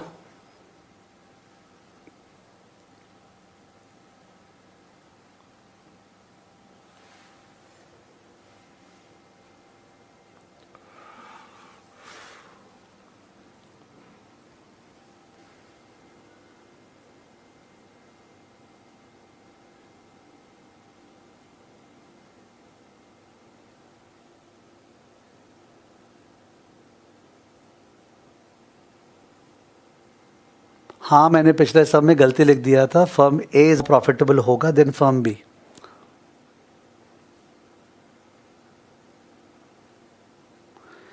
तो इसका आंसर निकालिए। तो इसका आंसर लोगों का आ रहा है, किसी किसी का आ रहा है 20.54, किसी किसी का आ रहा है 25.11। तो दो आंसर स्क्रीन पे है, एक है 20.54 और एक है 25.11। कुछ कुछ अजीब आंसर है, 27.77। तो तीन आंसर अभी तक है, 20.54, 25.11, 27। सबसे कॉमन आंसर है 25.11। तो लगता है वही वाला राइट होना चाहिए। सबसे कॉमन आंसर है 25.11, तो लगता है वही वाला राइट होना चाहिए। तो जिनका 20.54 आया चेक कर ले, मैं मेजॉरिटी के हिसाब से बोल रहा हूँ। तो अपने को रिटर्न ऑन इक्विटी निकालना है। इक्विटी माने equity share capital, equity share holders के लिए रिटर्न। तो जाहिर है आरओई का जो फॉर्मूला होगा, आरओई वो होगा PAT minus preference dividend divided by share holders fund minus preference capital. तो नीचे में अपने को केवल नेटवर्थ लेना है, जबकि शेयर होल्डर्स फंड में तो प्रेफरेंस का पैसा ही मिला हुआ है ना। मैंने बोला था इक्विटी शेयर होल्डर्स फंड माने केवल इक्विटी का, पर शेयर होल्डर्स फंड मतलब उस पर इक्विटी और प्रेफरेंस दोनों का मिला हुआ है। हम लोग को तो केवल इक्विटी कितना पैसा लगा रखा है उसके लिए कितना कमाए, इक्विटी कितना पैसा लगा रखा है उसके लिए कितना कमाए, ओके, इंटू 100 तो ऑब्वियसली है ही। तो शेयर होल्डर्स फंड टोटल दिया हुआ है 2200 करोड़, तो 2200 करोड़ दोनों लगा रखा है, और minus what, minus preference capital क्या है 400 करोड़। 400 करोड़ तो उसमें से उसका है, ठीक है। तो 2200 माइनस 400, 1800 करोड़ इक्विटी लगा रखा है। और पैट क्या है, पैट अपना 500 करोड़ है, 500 करोड़ पर 500 करोड़ दोनों के लिए है, तो उस पर से लेस करना पड़ेगा preference dividend 12% of 400 crore, 12% of 400 crore less करना पड़ेगा। तो बेसिकली लॉजिक क्या है, नीचे में इक्विटी कितना पैसा लगा रखा है और ऊपर में इक्विटी के लिए क्या कमाए, ठीक है। इक्विटी कितना पैसा लगा रखा है और ऊपर में इक्विटी के लिए क्या कमाए। तो ऊपर में क्या आ रहा है, 12% ऑफ 400 इज 48, तो ये आ रहा है 452 divide by 1800 into 100। 452 divide by 1800 into 100 equal to कितना, 452 divide by 1800 into 100। 452 divide by 1800 the whole into 100। Yes please, 25.11% is the correct answer. बाकी लोगों ने कुछ कुछ सिली मिस्टेक कर दिया था। 25.11%, 25.11%, 25.11%, ठीक है।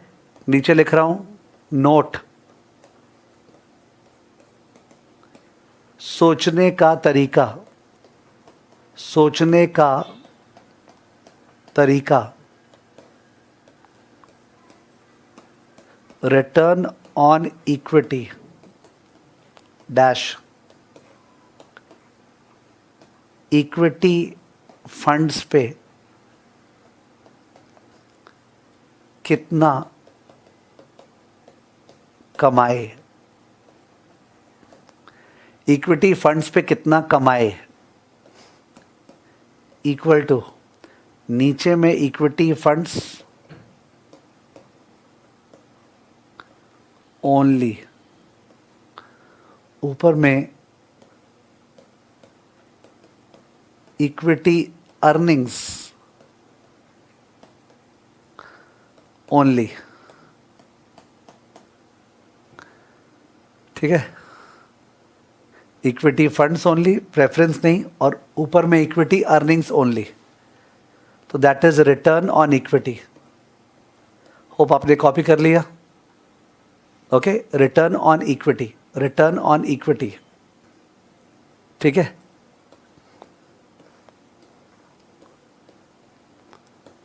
एग्जाम्पल नंबर 3,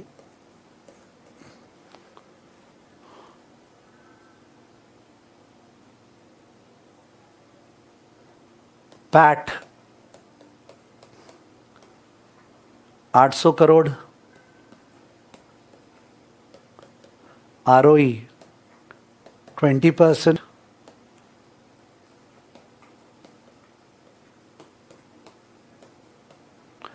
नेटवर्थ कितना निकालिए। पैट 800 करोड़, ROE 20%, नेटवर्थ कितना?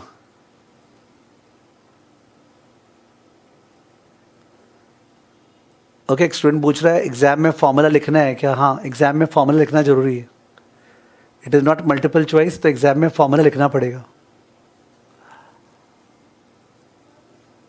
ओके, आंसर आ गया काफ़ी लोगों का, बहुत स्पीड से आंसर आ रहा है। ठीक है, आंसर आ रहा है काफ़ी लोगों का, बहुत स्पीड से आंसर आ रहा है। जाहिर है प्रेफरेंस कैपिटल नहीं दिया हुआ तो चला के कैसे सोचेंगे उसके बारे में। ओके, अगर प्रेफरेंस कैपिटल कुछ नहीं बोल रहा है आपको उसके बारे में मन में नहीं सोचना है। तो 4000 करोड़ आंसर है, करेक्ट है। इसका दो तरीका है, एक है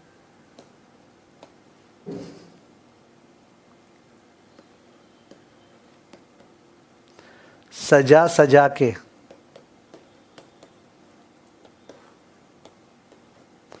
और एक है इंटुइटिव। दो तरीका है, एक है सजा सजा के और एक है इंट्यूटिव। सजा सजा के करना है तो अपने क्या के ROE equal to PAT by net worth into 100। तो ROE क्या दिया था? 20। 20 is equal to 800 by net worth into 100। So net worth equal to 800 into 100 by 20 equal to what? 4000 crore. I don't like this. Although exam में बहुत जन इस तरह करके आते हैं, डेट्स ओके, फुल मार्क्स है। एग्जाम में ऐसे करके आते हैं बहुत जन, फुल मार्क्स है, देयर इज नो इशू। मेरे को पर्सनली पसंद नहीं है। इंट्यूटिव क्या है? इंट्यूटिव ये है कि जो 800 करोड़ है वो 20% ऑफ नेटवर्थ है। जो 800 करोड़ है वो 20% ऑफ नेटवर्थ है। Okay, 800 crore is 20% of net worth, of net worth. Therefore net worth equal to 800 by 0.2 equal to 4000 crore. Okay, 800 crore जो है वही तो 20% है किसका? नेटवर्थ का। तो जाहिर 800 करोड़ पता है वो 20% है, तो 800 है 0.2, 4000 करोड़। कोई किसी को बोल रहा नहीं कैसे करना, बट जैसा आपका मन। ओके, कम से कम सोचने के स्टाइल में तो इंट्यूशन जरूर रखो। सोचने के स्टाइल में इंट्यूशन जरूर रखो। सर क्या हम लोग इंट्यूटिव वे से एग्जाम में करके आ सकते हैं क्या? हाँ, करके आ सकते हैं। ओके, हाँ आप करके आ सकते हैं। दोनों तरीके से एग्जाम में अलाउड है। ठीक है, दोनों तरीके से एग्जाम में अलाउड है। ठीक है, next example number 4। Consider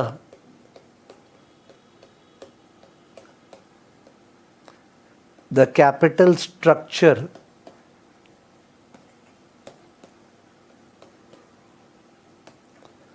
of a firm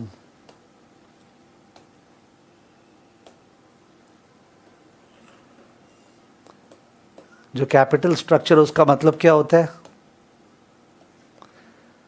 मैं नोट में लिख रहा हूं।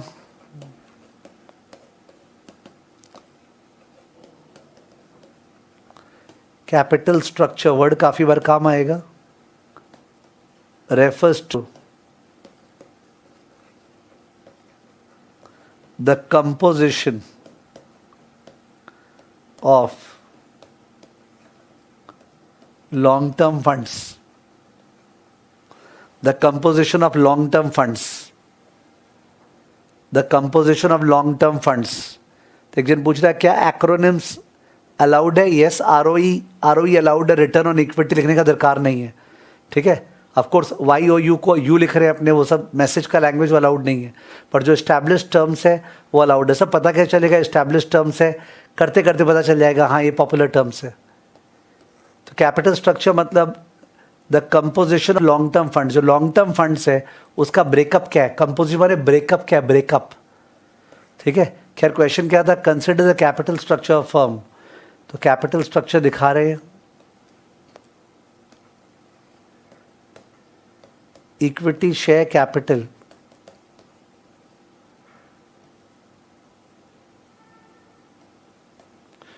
$120. हेडिंग चल रहा रुपीज इन करोड़. एड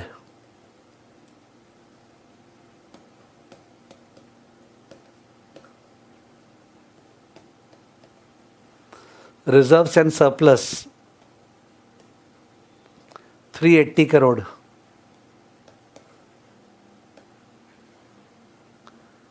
तो ये आ गया net worth 500 crore.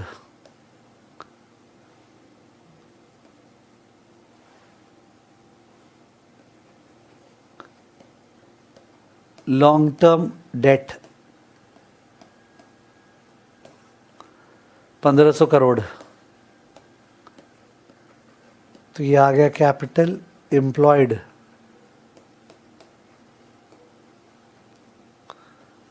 2000 crore. Capital employed 2000 crore. ठीक है ना. तो कैपिटल एम्प्लॉयड मतलब पूरा पैसा जो लॉन्ग टर्म फंड्स ने लगाया, डेट ने प्लस इक्विटी ने. अगर प्रेफरेंस होता तो प्रेफरेंस का भी लेते, वो भी तो लॉन्ग टर्म है ना. करंट लायबिलिटी नहीं लेते, मैंने क्रेडिटर्स नहीं लेते, बिल्स पेबल नहीं लेते, बैंक ओवरड्राफ्ट नहीं लेते. जो लॉन्ग टर्म फंड्स है उनको बोलते हैं अपने capital employed, long term funds को. कैपिटल एम्प्लॉयड का और एक नाम है कैपिटल एम्प्लॉयड और इन्वेस्टेड कैपिटल. इन्वेस्टेड कैपिटल यानी किस तरह से वोकैबुलरी बढ़ा रहा हूँ, आप समझ नहीं पा रहे हैं. मैं वोकैबुलरी बढ़ाते जा रहा हूँ. कैपिटल एम्प्लॉयड इन्वेस्टेड कैपिटल मतलब जो लॉन्ग टर्म फंड्स कंपनी में लगा हुआ है. ओके, 2000 करोड़ लगा हुआ है. 2000 करोड़ लगा हुआ है लॉन्ग टर्म फंड्स. ठीक है, फिर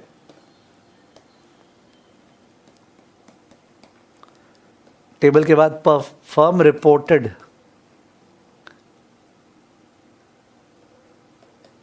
EBIT of firm reported EBIT of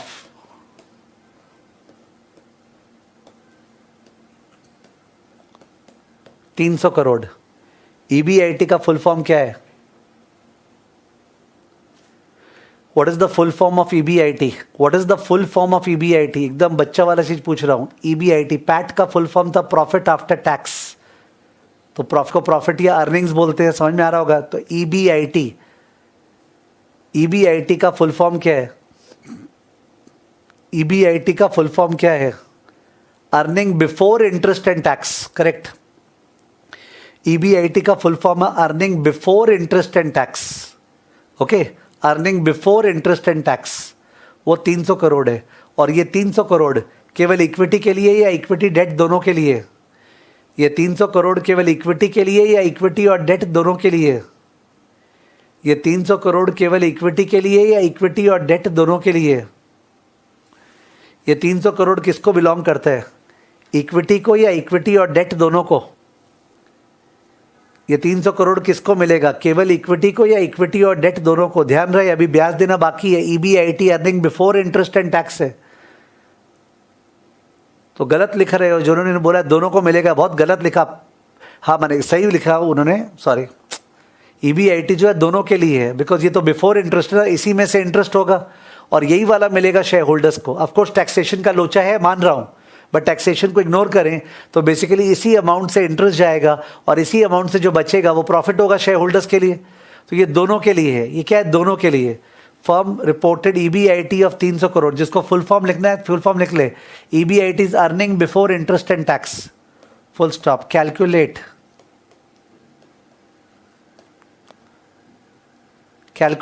ROCE, क्या फुल फॉर्म है इसका?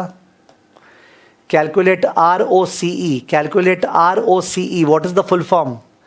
Calculate ROCE, yes please, what is the full form? Calculate ROCE, what is the full form? Calculate return on capital employed, क्या full form है return on capital employed? Calculate और मैंने तो खुद ही बोल दिया। Calculate return on capital employed, return on capital employed. यानी इस बार किस पे? कैपिटल एम्प्लॉयड पे रिटर्न। लास्ट टाइम किस पे निकाले थे? इक्विटी पे रिटर्न। जब इक्विटी पे निकालते हैं तो नीचे इक्विटी फंड्स लेते हैं और ऊपर इक्विटी फंड्स के लिए जो कमाई है। जब रिटर्न ऑन कैपिटल एम्प्लॉयड है तो नीचे क्या लेंगे? कैपिटल एम्प्लॉयड, और ऊपर क्या होगा? उसका जो कमाई है। तो उसका जो कमाई है वो क्या है? EBIT।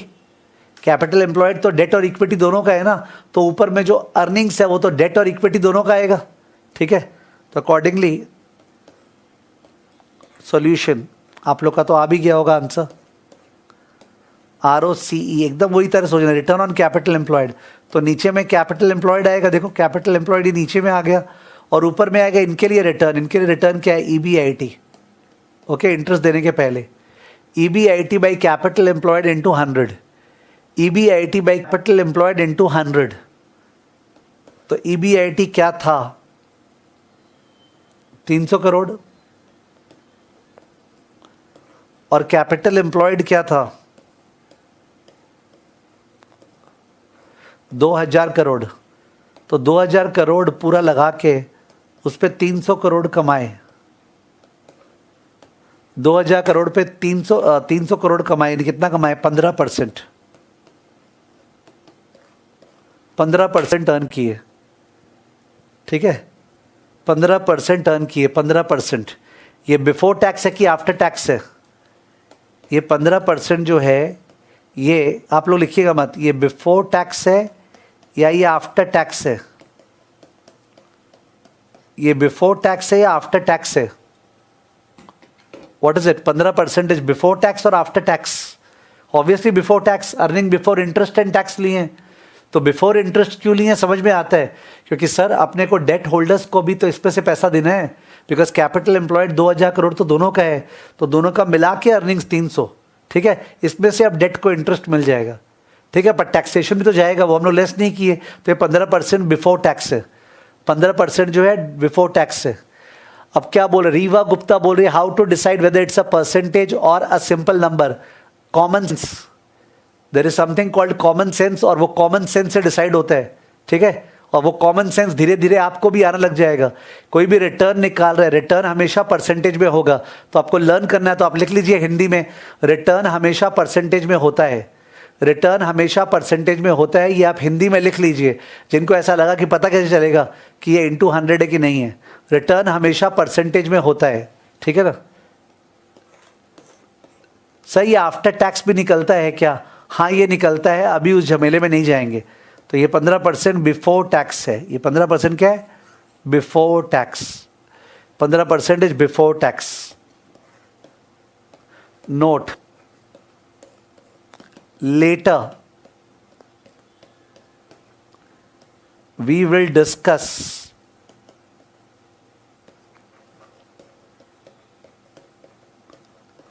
alternate formula for ROCE in post tax terms। यानी हम लोग बाद में रिटर्न ऑन कैपिटल एम्प्लॉयड का और एक फॉर्मूला देखेंगे, पर वो आफ्टर टैक्स टर्म्स में। Okay, return on capital employed का फिर से फॉर्मूला देखेंगे, पर वो आफ्टर टैक्स वाला फॉर्मूला होगा। Okay, return on capital employed in post tax terms, in post tax terms, in post tax terms. Post tax माने आफ्टर टैक्स। मैंने जवाब दे दिया रेवा गुप्ता, आपका सेकेंड टाइम क्वेश्चन आया है, I have already replied to it. ठीक है, कि रिटर्न हमेशा परसेंटेज में होता है। तो सब बाकी चीज़ कैसे पता चलेगा? चैप्टर करके पता चलेगा। चैप्टर तो पढ़ाना भी नहीं स्टार्ट किया। वो क्या था, मुन्ना माइकल का डायलॉग। ओके, अभी तो मैंने शुरू किया है, ठीक है। तो रिटर्न ऑन कैपिटल एम्प्लॉयड जो है वो पोस्ट टैक्स टर्म्स में भी निकलता है, वो आगे करेंगे अपने। कितना बच गया, थोड़ा सा एग्जॉशन लग रहा है। 12:58 हुआ है, 12:58। ओके, 12:58। आप लोग को एक होमवर्क दे रहा हूँ और उसके बाद जाके आप लोग जा सकते हैं। सुनिएगा प्लीज़, होमवर्क दे रहा हूँ। होमवर्क क्या है? होमवर्क क्या है सुन लीजिए। आप लोग को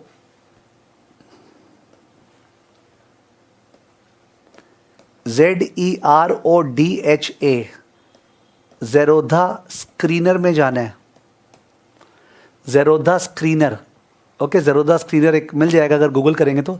ज़ेरोधा स्क्रीनर में जाना है और उस ज़ेरोधा स्क्रीनर में जाके आपको रिलायंस इंडस्ट्रीज़ का RIL का return on equity and return on capital employed उसका ट्रेंड चेक करना है।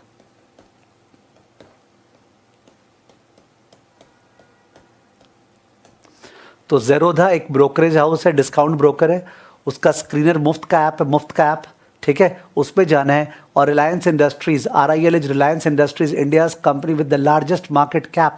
मुकेश का बात कर रहा हूँ, अनिल का बात नहीं कर रहा हूँ। उसका रिटर्न ऑन इक्विटी और रिटर्न ऑन कैपिटल एम्प्लॉयड आपको उसका ट्रेंड चेक करना है, ठीक है सर। कैसे चेक करेंगे? वही तो बात है कि आप जब जाएंगे स्क्रीनर, तो आपका जो मेहनत है, स्क्रीनर में गए, देखे उसको, फिर वहाँ पे देखे कैसे ऑपरेट होता है, फिर उसमें जाके आपने रिलायंस चुने, रिलायंस चुन के उसका ROE चेक किए, उसका ROC चेक किए, ये आपको करना है। ओके, हार्डली 15 मिनट या 20 मिनट का काम है, पर उससे एक इंटरेस्ट डेवलप होगा। जो आप कर रहे हैं उसका प्रैक्टिकल आपको पता चलेगा कि फंडामेंटल एनालिसिस कैसे करते उसके तरफ अग्रसर होंगे, ठीक है। तो ये स्क्रीनर पे जाके आपको चेक करना है, RIL का ROE एंड ROCE, ये दोनों आपको चेक करना है, ठीक है ना। तो this is your work for the next class which is on Thursday को। और अब अपने जैसे क्या होगा, ट्यूसडे थर्सडे क्लास करूँगा, अभी सैटरडे नहीं करूँगा, 2 दिन चलाऊँगा। पर इन क्लासेस के बीच में कई सारा चीज़ और शेयर करूंगा, जिससे आपका मैच्योरिटी लेवल बढ़ेगा और अट्रैक्शन बढ़ेगा टुवर्ड्स द सब्जेक्ट और रिटेंशन लेवल बढ़ेगा, ठीक है। तो आज हमने कुछ किया नहीं था, आज हमने किया ही क्या, ROE किया, ROCE किया, तो बहुत ज़्यादा प्रैक्टिकल बोलने का स्कोप नहीं था। यूजुअली मेरा एक प्रैक्टिकल टिल्ट रहेगा कि प्रैक्टिकल जिसको जानना है, जैसे इसका मन नहीं है ऐसा, हमको कोई मतलब नहीं है प्रैक्टिकल लाइफ से, हम तो केवल एग्जाम देने के लिए पढ़ रहे हैं, तो भाई तुम स्क्रीनर पे मत जाना, गलती हो गया हमारा, तुम स्क्रीनर पे मत जाना। पर जिसको ये है कि एग्जाम को रियल लाइफ से रिलेट करना है, वो स्क्रीनर पे जा सकता है, 10 चीज़ और जाने का बढ़िया रहेगा, ठीक है ना। So this is what is said. Sakshi Mehta ने लिखा है interest on long term debt would also be deducted from 300 crore. कौन सा 300 crore? Interest on long term debt would also be deducted from 300 crore. No, it will not be deducted. Sakshi Gupta एकदम गलत बोल रहे हैं। 300 करोड़ में से अगर इंटरेस्ट लेस करेंगे, 300 में से इंटरेस्ट, तब तो प्रॉफिट किसके लिए बचा? शेयर होल्डर्स के लिए। तो हम लोग नीचे में जो पैसा ले रहे हैं वो कैपिटल एम्प्लॉयड ले रहे हैं, यानी डेट और इक्विटी दोनों का पैसा, और ऊपर में जो प्रॉफिट लेंगे वो शेयर होल्डर्स का। वो तो गलत है ना, इनकंसिस्टेंट है। अगर आपको ऊपर में इंटरेस्ट लेस करना है तो नीचे में केवल इक्विटी लीजिए, जो हम लोग ले रहे थे वहां पे प्रॉफिट आफ्टर टैक्स, इंटरेस्ट और टैक्स दोनों लेस किया, वो ROE निकालते समय, ठीक है, ROE निकालते समय केवल इक्विटी का earnings, return on capital employed करते समय इक्विटी और डेट दोनों का अर्निंग्स, तो डेट का खर्चा कैसे लेस कर सकते हैं, ठीक है, सोचिएगा इसके बारे में। सारा कहानी खत्म हो गया। आप पूछ रहे हो why tax is not deducted in return on capital employed, तो मैंने क्या लिखा Tarun? Note, later we will discuss alternate formula of ROCE, कि ROCE 2 तरह से निकलता है, एक प्री टैक्स, एक पोस्ट टैक्स।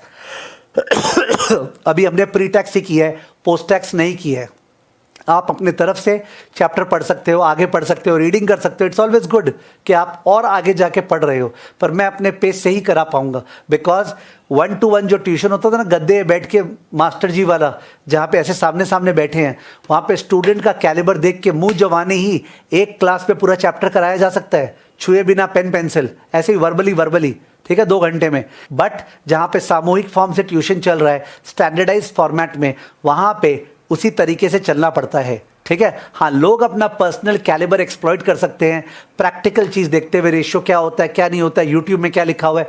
यूट्यूब में किसी और का वीडियो नहीं, सीए के टीचर का, पर यूट्यूब में जनरली फॉरेन ऑथर्स ने क्या लिखा है क्या नहीं, आप देखिए, बहुत नॉलेज है पाने को, अनलिमिटेड लेवल ऑफ नॉलेज है पाने को, ठीक है। तो यू कैन डू दैट, ठीक है।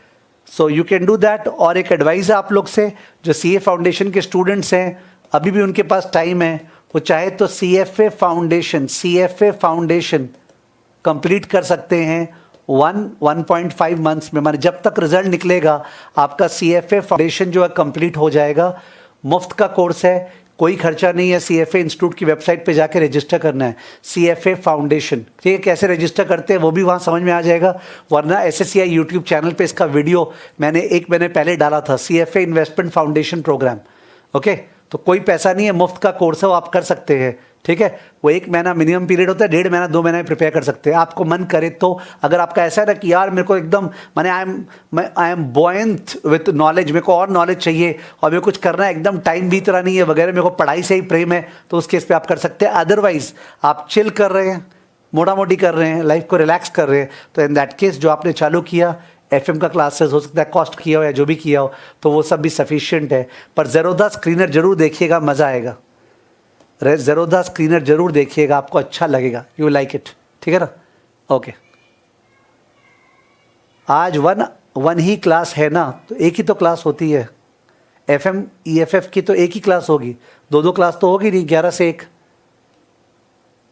ठीक है। 2 क्लास होगी तो नहीं, 11 से 1 एक ही तो क्लास होगी। 2 क्लास कब बोला होगी कि एफएम पहले होगा 2 घंटा फिर इको होगा, ये तो मैंने बोला ही नहीं। यह स्क्रीनर ऐप है, स्क्रीनर ऐप है, स्क्रीनर ऐप है, करेक्ट है। चलिए बाय बाय, तो मिलते हैं आपसे थर्सडे को, विल सी यू थर्सडे, ठीक है, बाय।